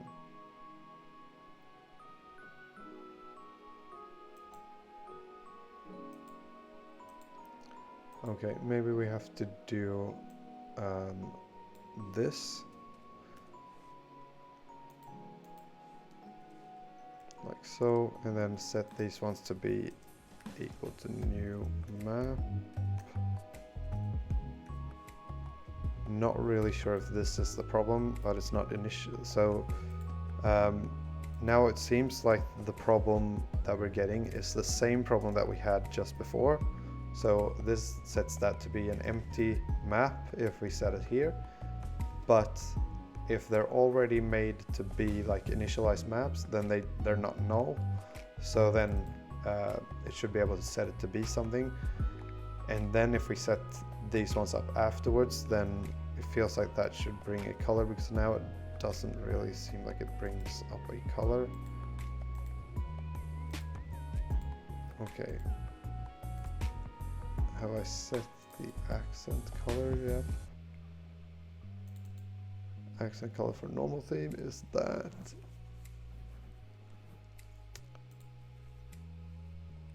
This is usually super simple. Label color.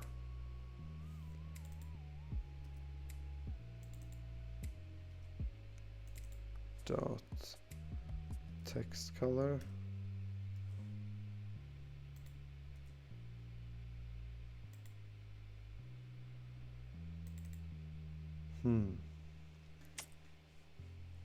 I'm not really sure what the problem is.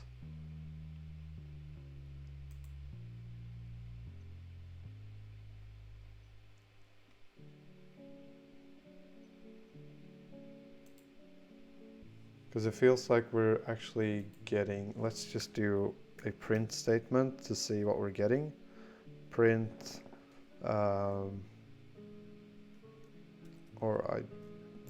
print user theme dot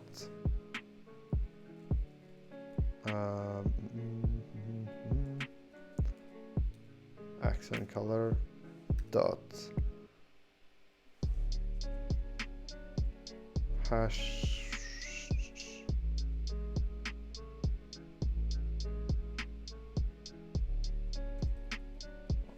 string. Let's see, I don't think that actually prints the color because null. Okay, so that means that it's set to be null, or it's null right now when it prints it, which is not what should happen. So we'll have to go back here and see what we can do to kind of change that. What happens if we do this and that?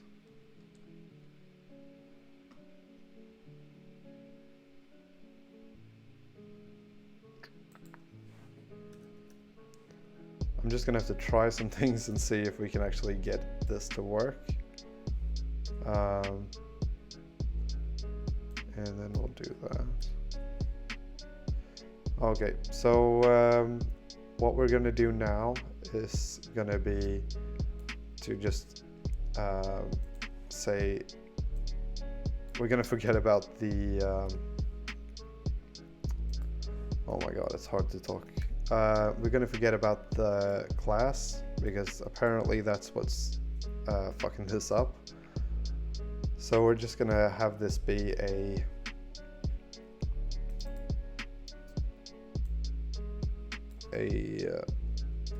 something like this, so we don't have to.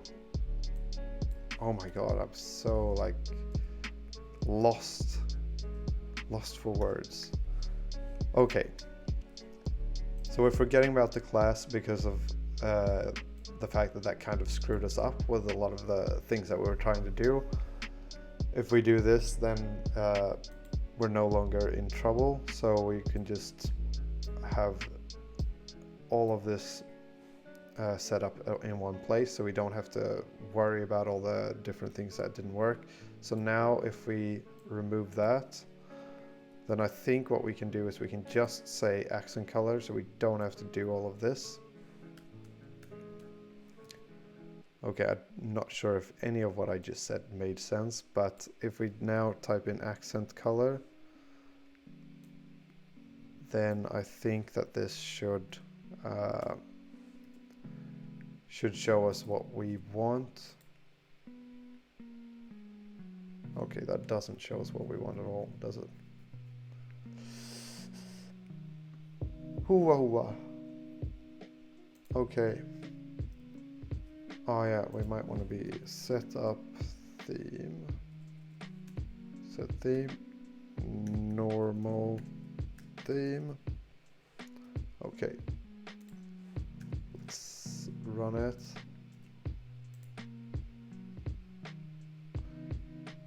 Nope, that doesn't work. All right then. I feel like I've spent way too much time on this right now. So what we're going to do is we're just going to forget about this for now. And we're going to set the colors here instead. Because that's something I can figure that out for next time. And then I can show you kind of what the solution was to that problem. Because right now, for some reason, this doesn't really work. And I feel like I'm just...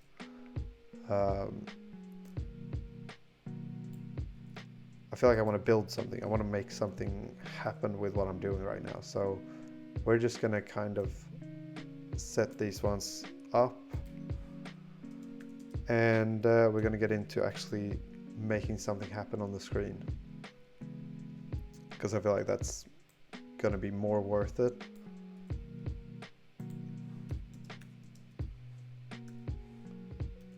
Card color, button text color. And this is one of those things that feels like it could also be something that I think the solution to the problem is probably going to be very simple. It's just that right now I'm like digging myself into a hole a little bit. So I'm like not getting anywhere. And then I feel like sometimes it's just better to forget about what you're doing and just move on to the next thing. So you don't like spend way too much time doing one thing and like just going deeper and deeper into one problem. Because this is not a super important task right now. Like we don't need to be able to set the theme the first thing that we do. We don't even need to have the right colors the first thing that we do. So it's really like a completely unnecessary problem to be dealing with. So therefore I'm not really gonna bother too much with it anymore. Okay. So now we're at this place. Let's see what's... It feels like that wasn't the right color, was it? Okay, so that is now the accent color. Why is that the accent color?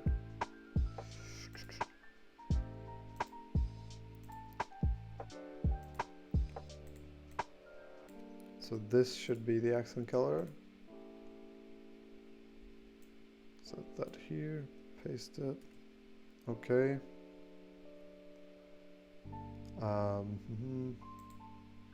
Yep, let's run it. Okay, so now we have the right accent color. All right. Whew. Label color. Let's see what that is. That looks pretty good. with the text color. I think we should set that to be text color as well. Let's see what happens.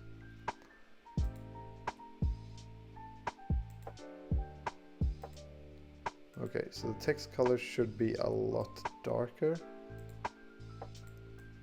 27.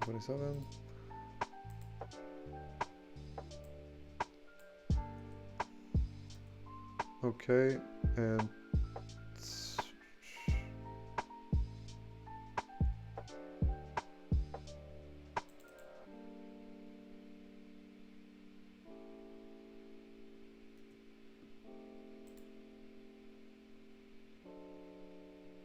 all right, let's run it. Let's see what happens.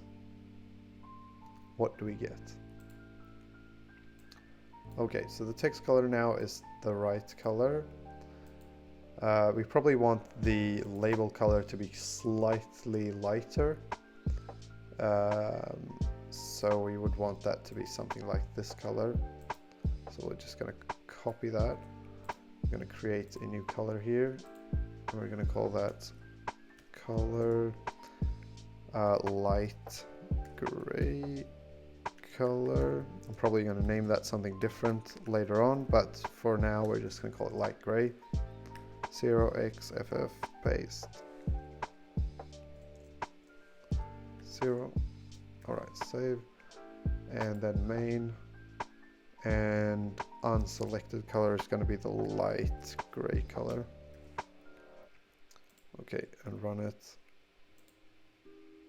And now, okay, so they are light gray. They probably should be a little bit lighter even.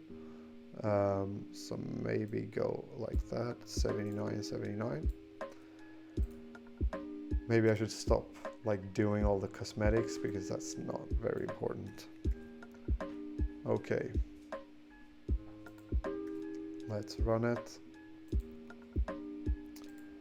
All right, let's get into the actual page that we're trying to build out. So we're trying to build out that page, and what we need to do is we need this to be that tab. We want that to be a specific page.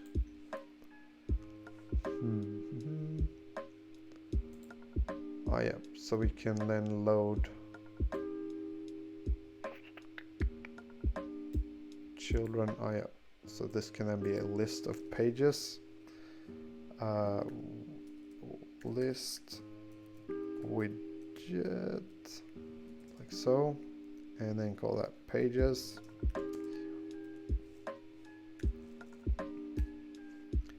And what we can do is we can just add those to that thing,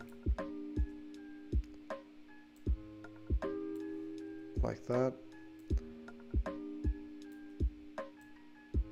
Delete, delete, and delete.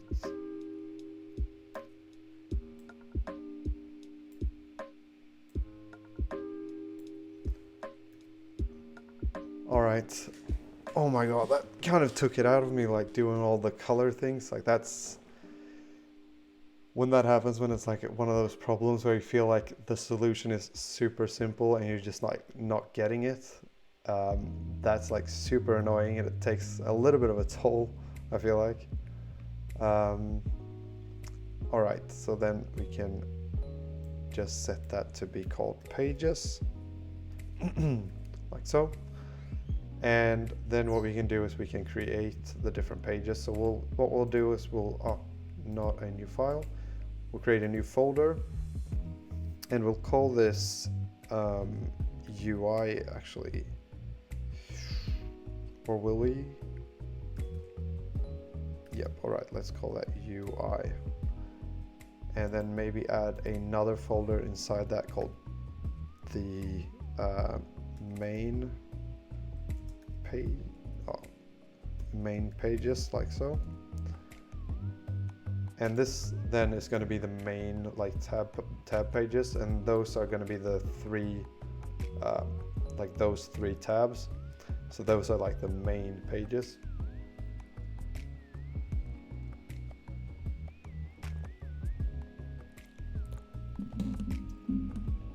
Okay, I'm just gonna read some of your questions or some of the comments in the chat.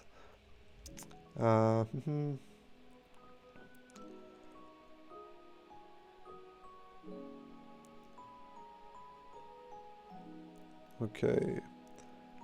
Are you trying to make a light and dark theme? Yeah, I was trying to make a light and dark theme, and it was kind of difficult to get that to work.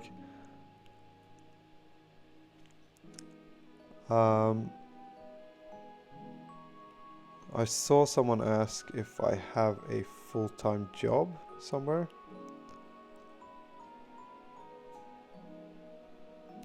Let's see who said that.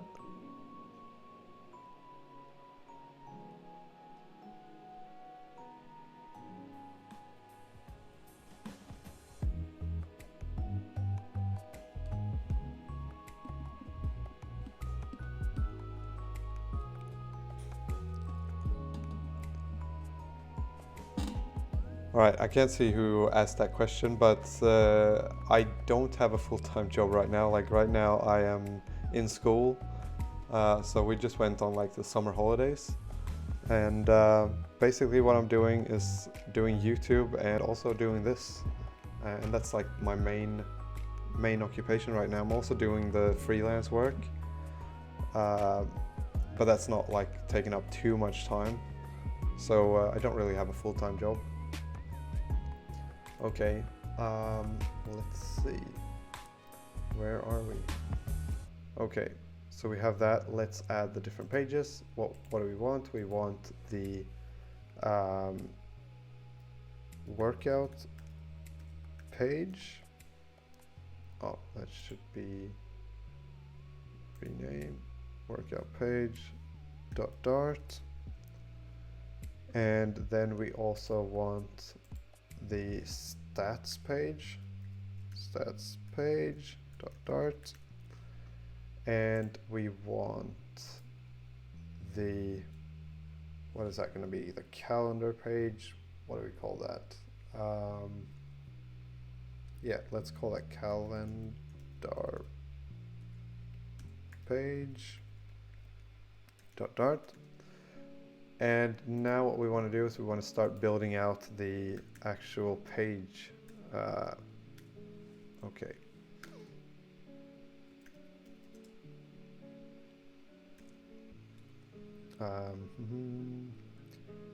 Workout page. Okay, let's have a look at what we need.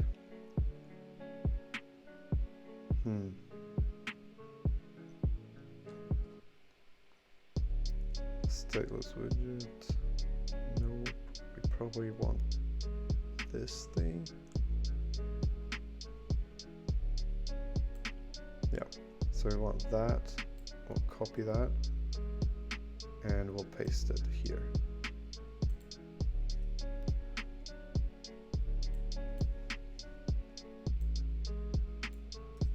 Like so. And then we'll call it workout page.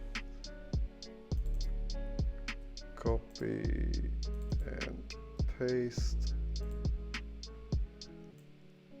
And then do that. And that. All right, so now we have that thing done. We want to remove this because we don't need a title for now. Save it, and then we'll go back to main. We'll copy this, go here, and we'll paste it there. Oh no, shit. Sorry. Paste it here. Okay, copy that.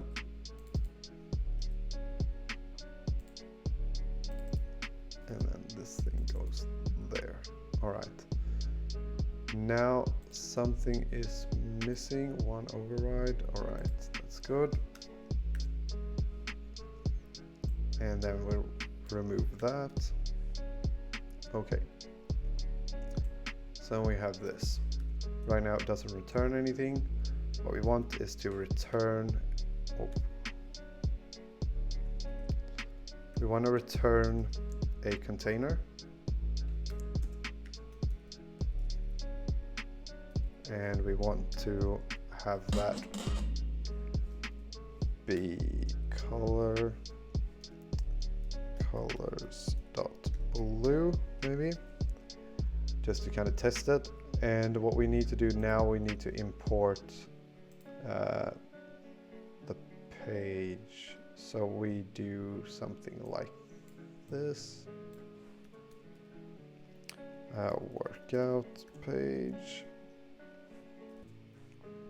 and then we import it.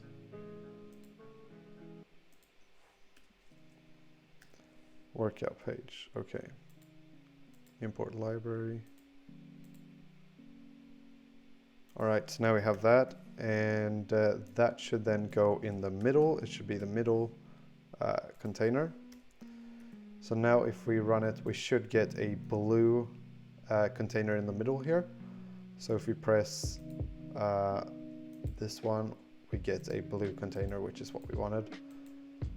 So that's good. We have our page. Now what we need to do is we need to actually get to building that page out. So what do we have? We have a top bar here with a save button, an add button, and some button here as well. We also have a button here in the middle. So what we want to do is we want to go to the workout page, and we'll start by just adding the top part. So we'll go child column. So the whole page will be the whole page should be a list view, like so. And we'll go padding, and then you can do something called edge insets .0, and that way you don't, because otherwise if we don't have that, we'll start out by just not having that, just to show kind of what that will do. We'll do container. Height 100, width 100, then color red. Oh shit, colors.red. Okay. We'll add a couple of containers just so that we can see something on the screen. Okay, so now we have 3. We can set the color of the middle one to be yellow just to make that stand out. All right, so now we have all of that. What we do now, if we run it, I think we should get, yep, so you have 3 things here. I thought that would have, okay, so usually there's like a little bit of padding. So if you do, so you need to do the edge insets.0 in order to kind of remove that padding from the top of the list view. But apparently there wasn't any padding this time. I think it might have something to do with the safe area widget. Anyway, now we have that. Okay, so now we need to, oh, maybe actually we probably want this to be inside a column. The reason being that we want the top bar to be static, so we want that to stay there. Even though we scroll, we want to still have the top bar there. I think like that's pretty much up to personal preference. So it's not like something that you have to do, but it feels like something that I would, in the design, I feel like that's how I wanted it to be. So we'll have a container up there, height 100, color, accent color. We'll see if we get to import. Yep, we can. Okay, good. So now we'll see what happens if we run it, if we get a column up there.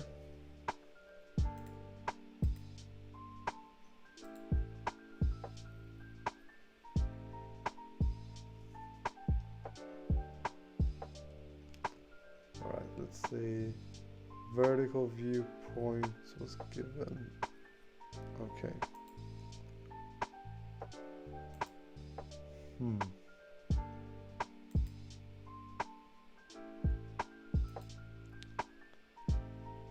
Cal, are you using MVC design pattern here? Am I right? Yeah, I try to use MVC, but I don't really like. I looked at it a while back, like when I was starting out programming. I looked at the MVC. There's like a course on YouTube. There's like a Stanford course on iOS development, and they started talking about MVC, but I was like super new to it, so I didn't really understand what it meant. And then since then, I haven't really looked at it, so I don't really know what it means exactly. But as far as I understand, it's like just separating your different parts so that the UI is separate from the yeah, maybe I shouldn't get into it because I don't really know how it works. But I feel like checking that out again, actually, that course, because I feel like that's a really, really good course, but it's just that I was way too new to the whole thing to be able to kind of understand it. So yeah, maybe I use MVC, I'm not quite sure yet. I'll have to like read up on it a little bit more to know if that's what I'm doing or if I'm just like doing something that's close. All right, so what happened now? We got some sort of exception and consider using a column. Okay.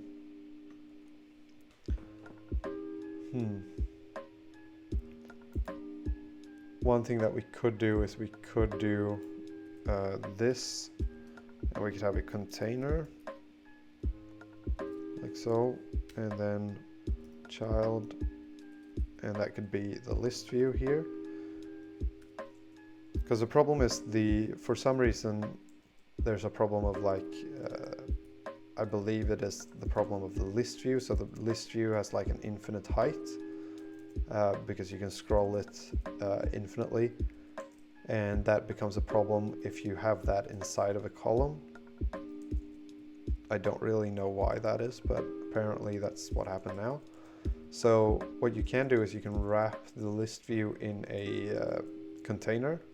And then you can set the height for the container to be equal to the height of the screen minus whatever thing you have above it. So we have a column, or we have a container above this container that is of height 100. So we could do the height could be equal to height minus 100. Basically where height is the height of the screen.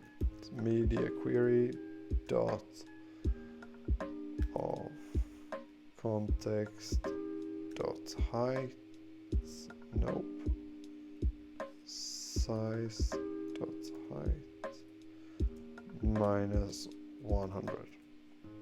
That was the first time I ever like typed that out without Googling it, but apparently I could.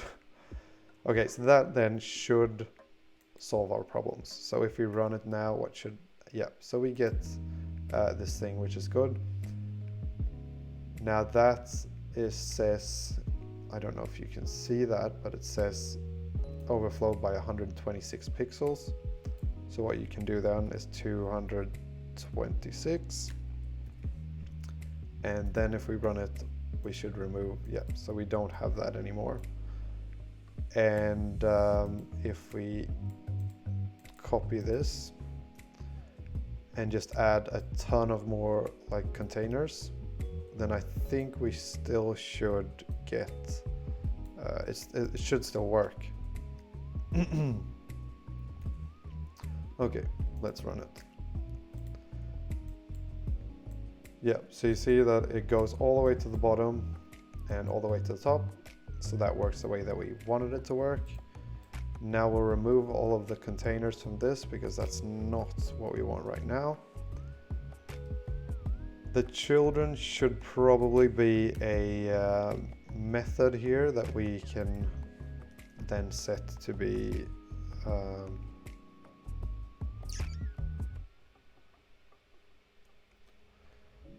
we can have like a variable, because the way that it works is if you press that button, then you can start a new workout.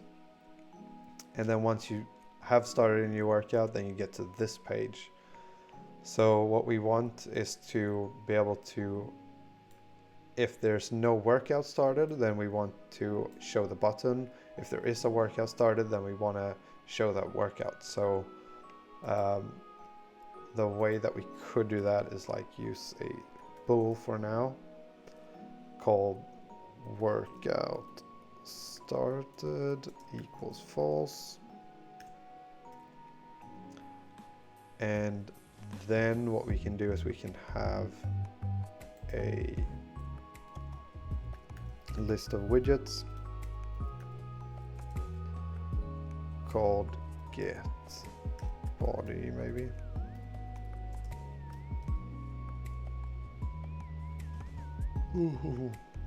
And what this would do then is get body is if we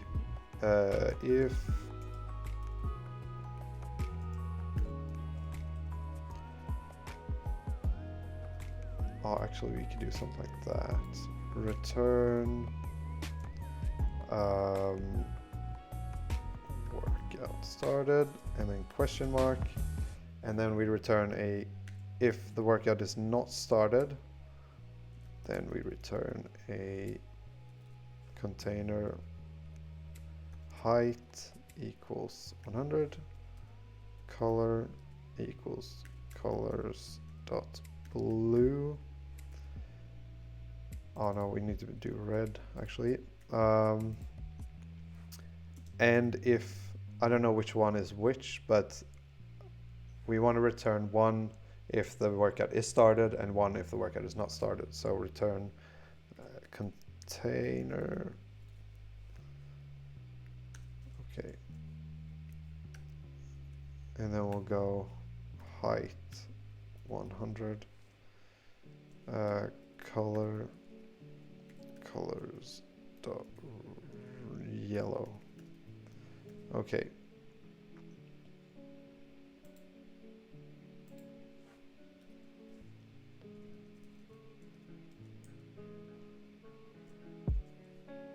You can put that inside an array so that it becomes a list. Okay, like so. Now that should make it so that we can, what we should get now is, I think we get yellow, but I'm not really sure. We'll see. I need to stop like rerunning it. Okay, so we get yellow. Now what we need to do is we need to add a button inside that container. So we can add a child here. Child flat button, and then this has a child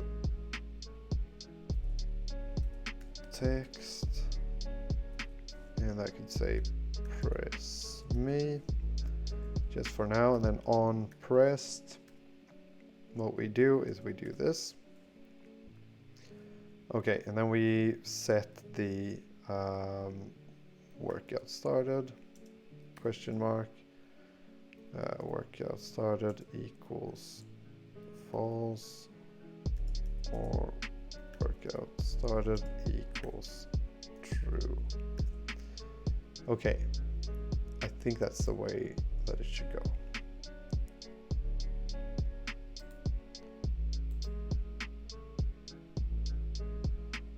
Oh yeah, we need to set the state to set state.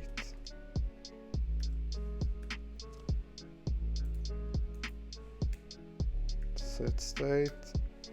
Okay, and then we need to run the build method again, or maybe we just need to, maybe we could do this. We'll see if that's enough, I don't know. Could be. Oh yeah, so I think that was enough. So what we do now is when we run it, we start out like this, and this would be the page where you press start, and then you get to the first page of the workout. Okay, so now that works, what we need to do is we make that button look the way that it should.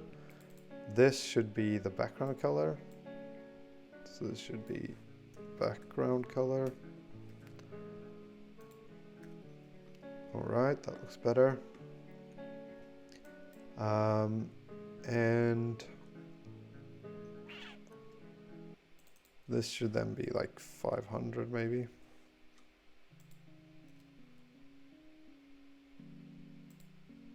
Okay, so then we have that pretty much in the middle, and then we get to that page.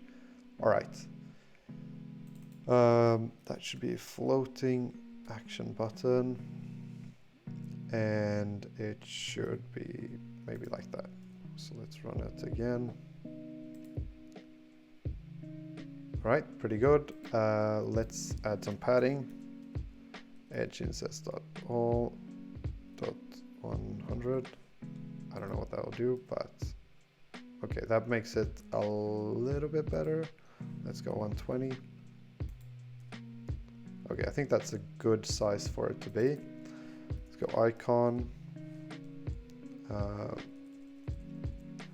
icons.play arrow. All right, that's good. And now we need the size of the arrow to be like 100. I'm not sure how big that'll get. Yeah, that's a pretty good size straight away. That's good. Now let's set the colors of these things. So color probably should be button color, I think. Button text color, yep. And then the color of the floating action button. Background color should be text color, I think. Yeah, is that the one? 2727. Let's see. Okay, so let's go to global. Text color 2727. Yep, that is that color. But this one is not that color. Okay, we'll call this start workout button color for now. Start workout color. Button color. Long names, but I feel like I always try to go for I'd rather go for a long name than a name that doesn't really explain what it is. So even if it's a bit too long, I kind of like that. Let's see. What did we want? Yep, so this should be the button color.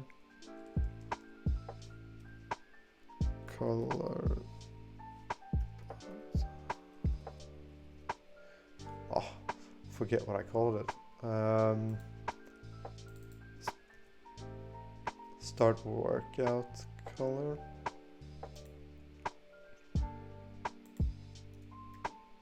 All right, let's run it.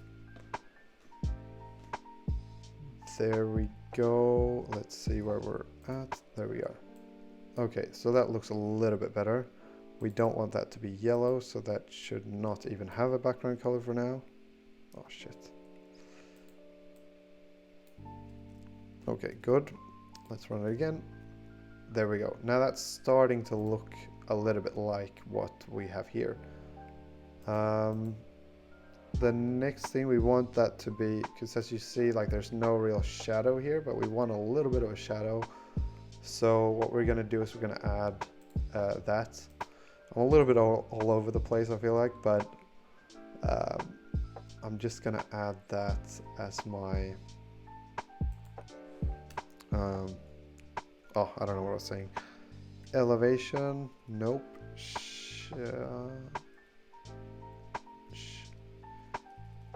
Okay, where do we have the shadow? No, shadow.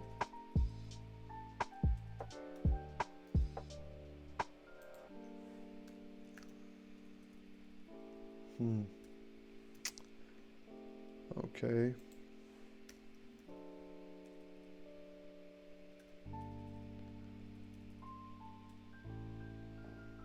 for height, better if we use percentage of the screen so that all the same on every screen.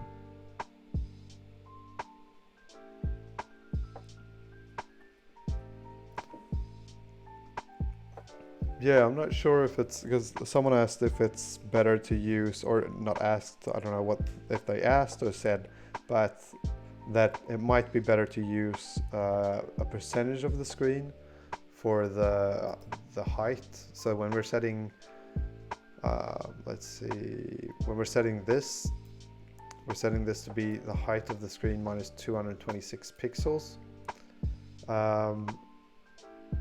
and to then instead use something like a percentage. I'm not sure. I think that maybe that's true now because we're using the safe area widget.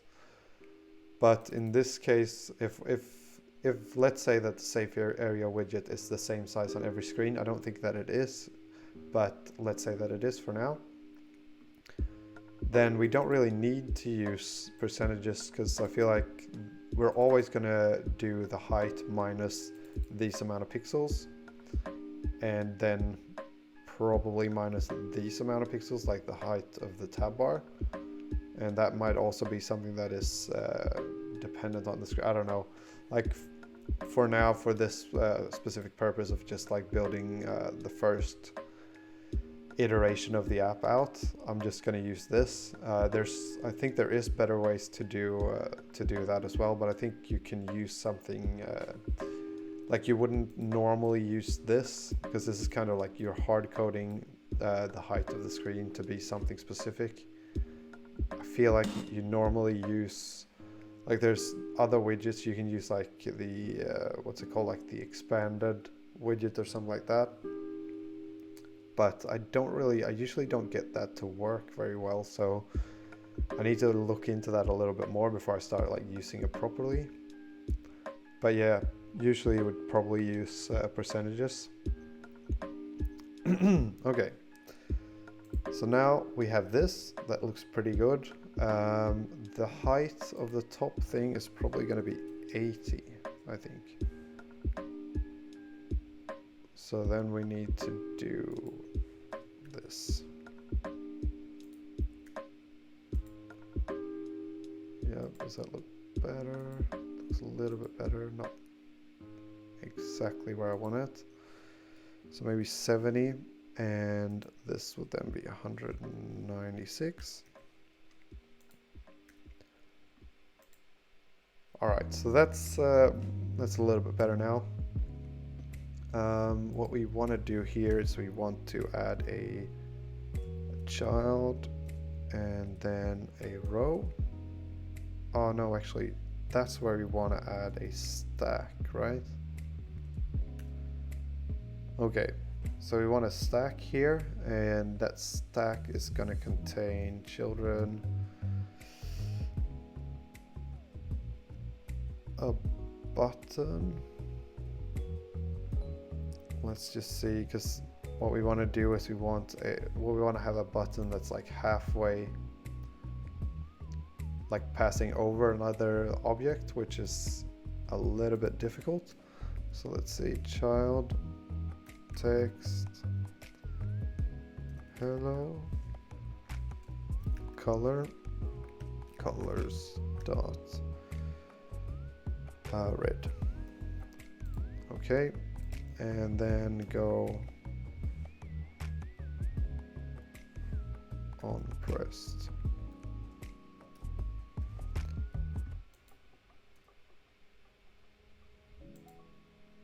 All right, so now we get that. What do we want more? Well, is this... Maybe the whole thing should be a stack, actually.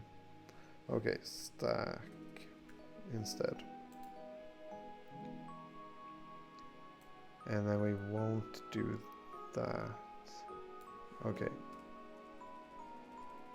So we'll try that and see what happens if we run it. Okay, that's good. Now we want to have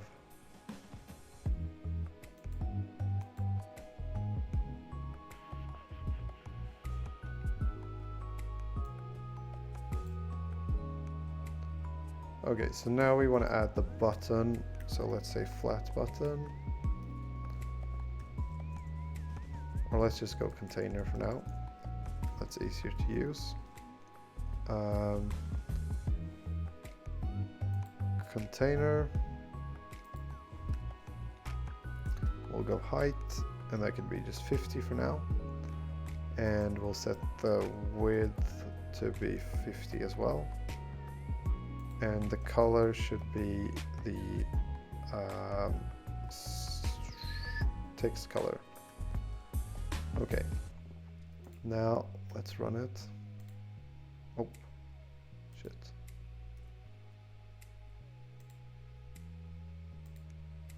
Okay, so now we have the button up there. We want to place that in the middle. I believe what you do is alignment and then go 0, 0, 0.0. Nope. Oh yeah. Alignment 0, 0. Okay, let's see what happens. Okay, so now that's in the middle, but it kind of adds the whole thing in the middle, which is not what we wanted.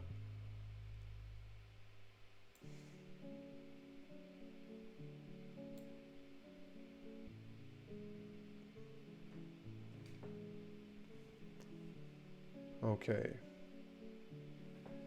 let's just do this.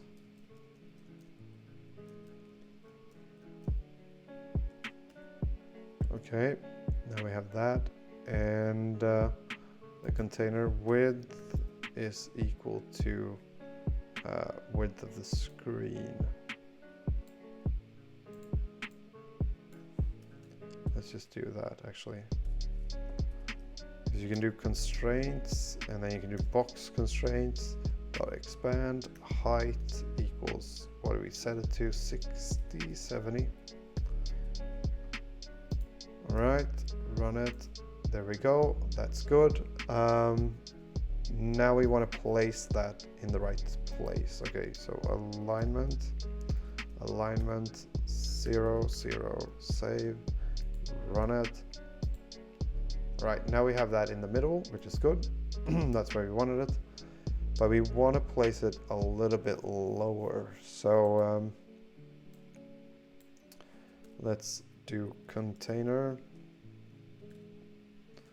and do height 50, width 100.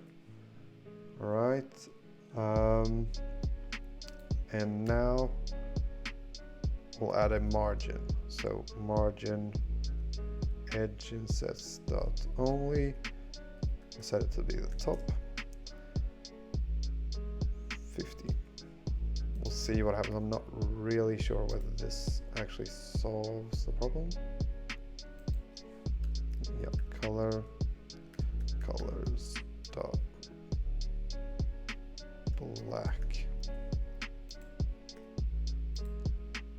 Okay. So that didn't quite solve it. So what we want to do then is we want to add that also to the list here of widgets, I guess.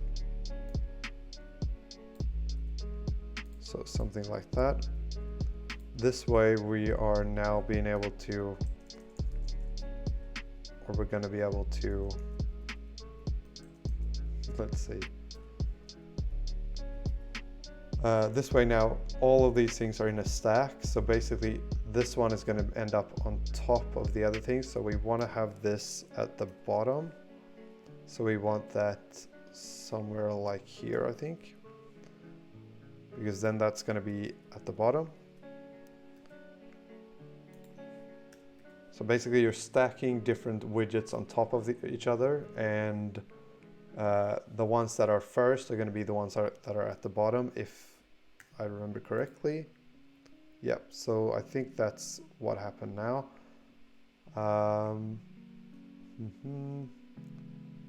Container, accent color, all right. So what we want to do now is we want to set a margin. So margin edge insets dot only top, and then this should be the same as the height of that thing, so that's going to be 50, I believe.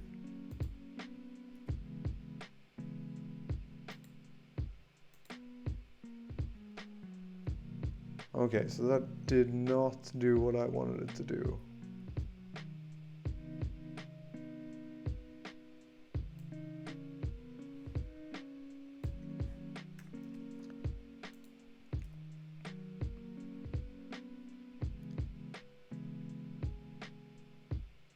Okay, that's why.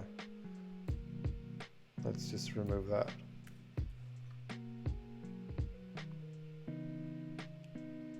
And then we'll do that. Okay, because I was adding this into a container that's going to be constrained to only be 70 high.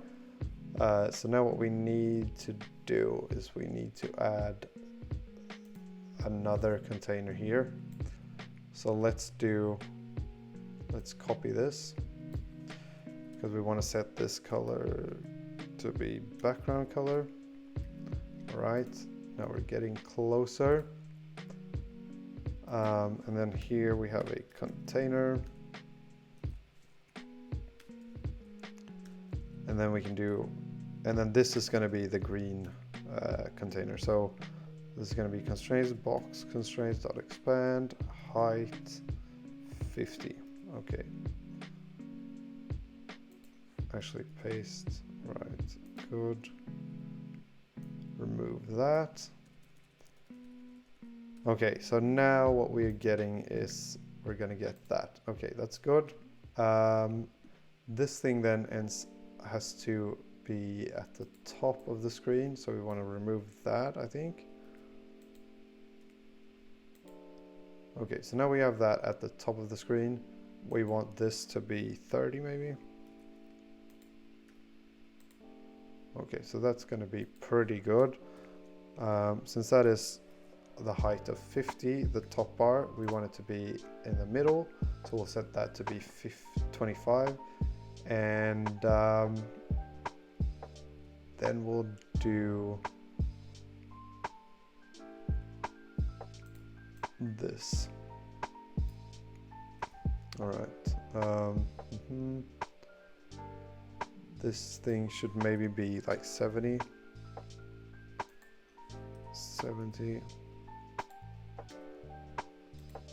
Okay. And then this should then be 35. Good. But that's not quite where we wanted it. So we'll set it to be 45. Okay, I think that's about the middle. Okay, so now we have that. Now we want to add a space from the right, I believe. Yeah, right. Okay, so paste that, and then width divided by 2. Then we'll save it and run it.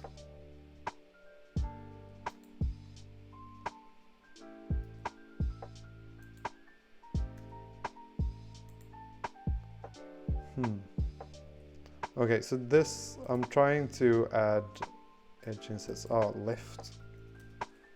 That's why. All right, so now what's happening is that we are adding like half the screen of padding here, or margin, so that this box gets pushed half the screen away. But the problem is that it starts at the edge of the widget. So basically this is going to be the middle of the screen, and then it adds this thing. So basically it gets the half of the screen as the edge inset here. So this is half of the screen, and then it adds the widget there. So we need to get half of the screen minus half of the width. And right now the width is 100. I think the width should probably be double that. So we'll go 200, and then we'll do minus 100, and that should leave it in the middle.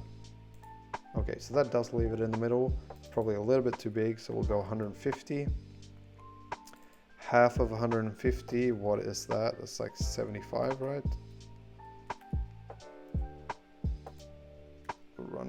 Okay, there we go. So now we're getting there. That looks a lot better. And we have the list below here. That's going to be scrollable. Okay, if we run it from the start. All right, so now that looks pretty good, I think. What we want to do now, let's start designing a little bit of what the box is going to look like, or button is going to look like. Box decoration, border radius, this dot circular, and we'll go 30, I believe. And now that's should be, oh yeah, the color. Like, this is something, if you've watched one of my streams before, this is something that I do all the time. Because when you add a decoration, you have to remove the color from the outside and you have to add it inside of the box decoration, otherwise it'll throw this exception. All right, so now there we go. That looks pretty good. I feel like that's not quite the right color. Oh yeah, that's why I'm not actually using the right color. Text color. All right, so that looks pretty good. Now what we need to do is we need to add actually a button to this. So we'll do that here. Child, flat button. And then we'll do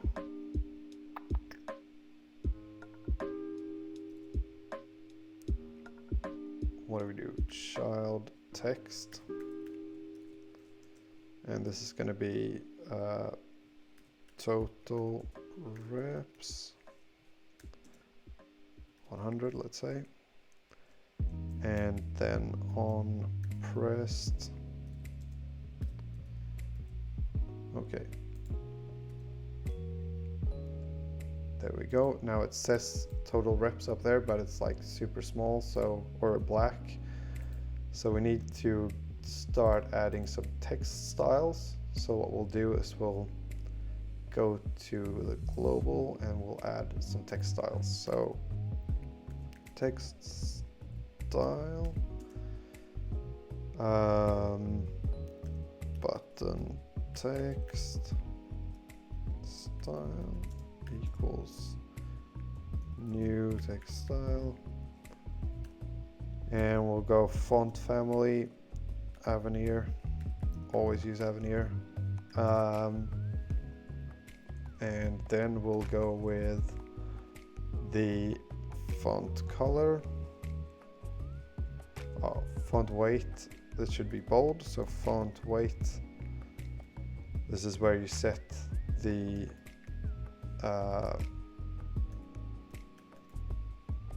so you can set it to be bold basically here. All right, font weight. What else? Color equals button text color, like so, and then we run it. Oh yeah, that's right, we haven't actually added this. So what we'll do, workout.dart style, button text style. Okay, I think that should work. Yep, so now you can see it says total reps up there. We probably want that to be a little bit bigger, so we'll set it to be the size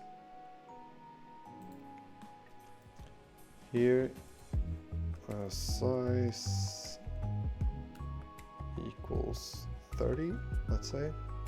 Let's see what happens. Maybe 40.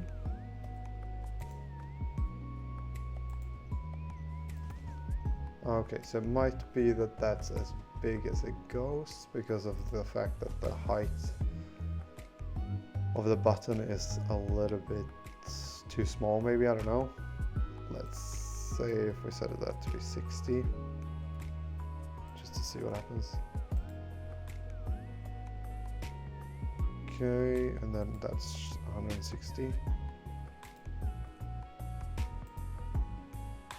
Okay, I think that did increase the size a little bit. Let's not care about that for now. Save it, run it. Okay, we're good. All right. Now let's add the, oh shit. That did actually change it. Okay, maybe 20.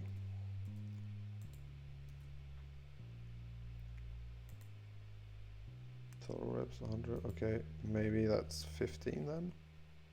Is it?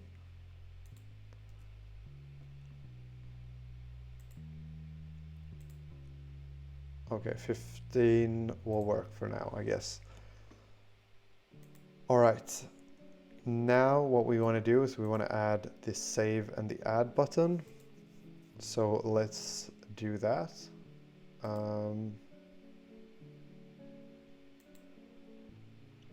Actually, let's start implementing this feature. So what we want to do is we want this to be the, what's that going to be called? Total button text. Okay. And then we want to have a variable here called, or a string called total button text, and that could be set at the start to be total reps, like so, and that could be 0 to start with. Yep, that should be 0. And or maybe we should do this, actually it should be that, and then we could have something like an int. I think is gonna, oh, actually let's go double for now and call that total volume, for instance, and we'll set that to be 0 right now. Okay, and then what we do here, total button text plus total volume dot toString, and then here when you press it, what we do is we get the we should change the text, so total set state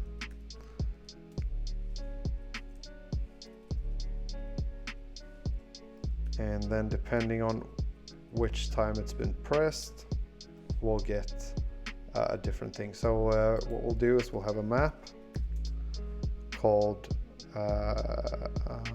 volume total text map equals this, and if we have 0 maps to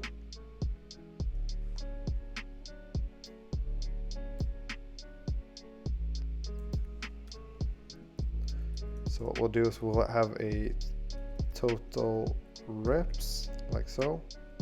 That'll be a string, and right now that is going to be equal to the same thing as this. So I'll explain in just a second what I am doing right now. Total total load equals this, total load, and then string total sets equals sets. All right, so what I want is to basically get all the different numbers that you might want to know.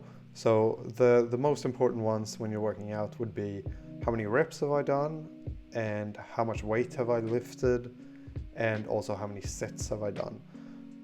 And basically this is going to be the total reps, total load, total sets.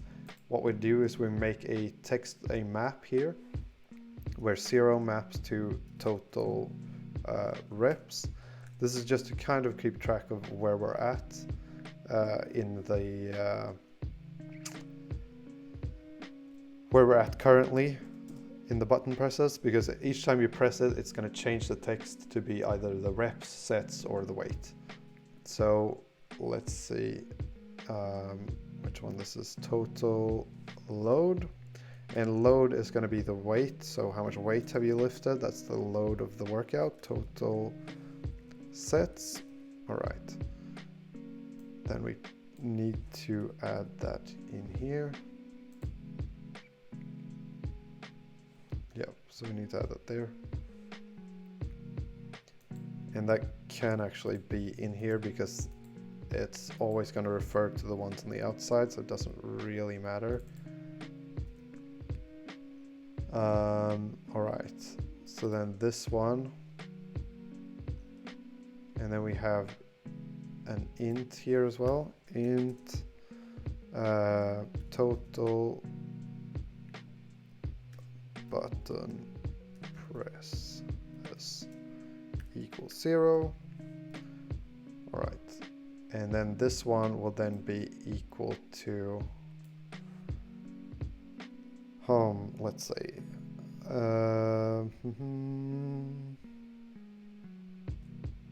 total text map, and then total button presses. All right, and then what we do is if button press, total button press is equal to what is it, 2?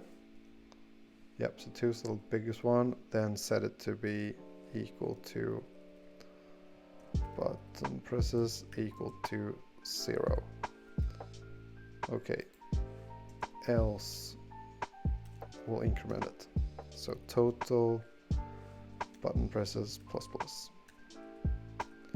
Okay, so what this will do now is each time you press it, it will increase the button presses, which means that it will change the text.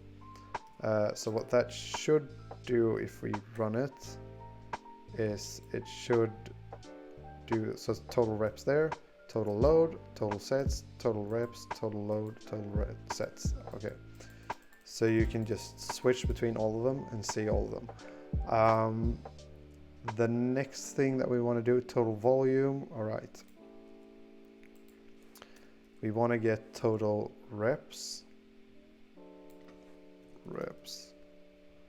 total, okay, yeah, that's total load number, total reps number, and then the total sets number as well.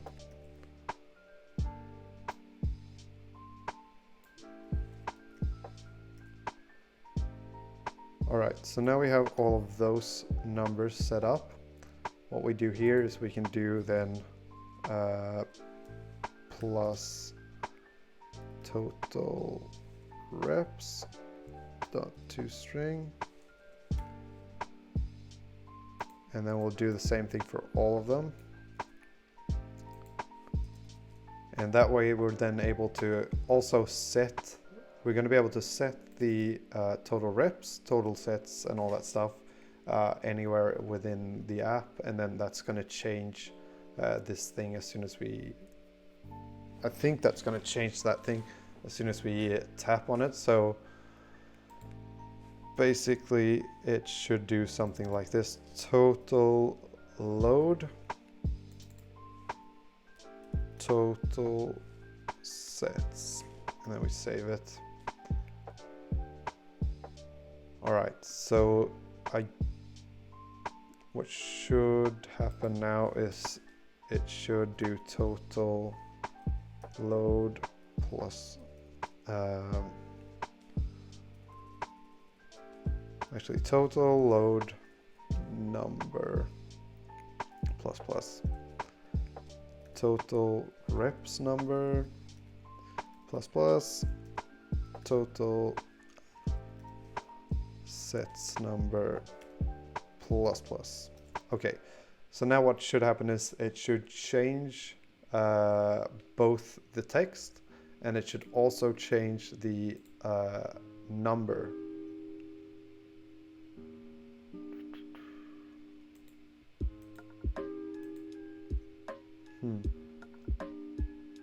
Oh shit, I'm sorry. Okay, let's see. There we go. Total reps number, total sets number, and total load number. That's what we should have here. All right, so now that should work. Okay, so now you can see 3, it says 3 there, 4, 5, 6, 7, 8, 9, 10, 11, 12, 13, 14, 15, 16. So that's now going to be referring to the actual reps and sets. So now when you add a new set and new reps, new weight, that's all going to change once we get into that. But yeah, that is that's a good start to the app. And now it's 7 o'clock my time, so 6 o'clock Central European time, and I'm pretty dead, to be honest. So I guess that's gonna be pretty much it for this stream. And also, I'm sorry about, like, at the start there was like a lot of like struggling with just getting the whole thing set up, but now it's all set up, and now I'm gonna kind of keep this the way it is, and next Sunday we'll get back to it and keep working on it. I might do some work on it this week as well, but any work that I do on this I will also stream. So, and in case it's like I do a random spontaneous stream that's not on the schedule, then I will still save the broadcast, so it will still be on Twitch, so you can still watch it if you want to afterwards. But yeah, that's gonna be pretty much it for today's stream. Let's see if there are any questions or anything in the chat, because I haven't looked at it for a while.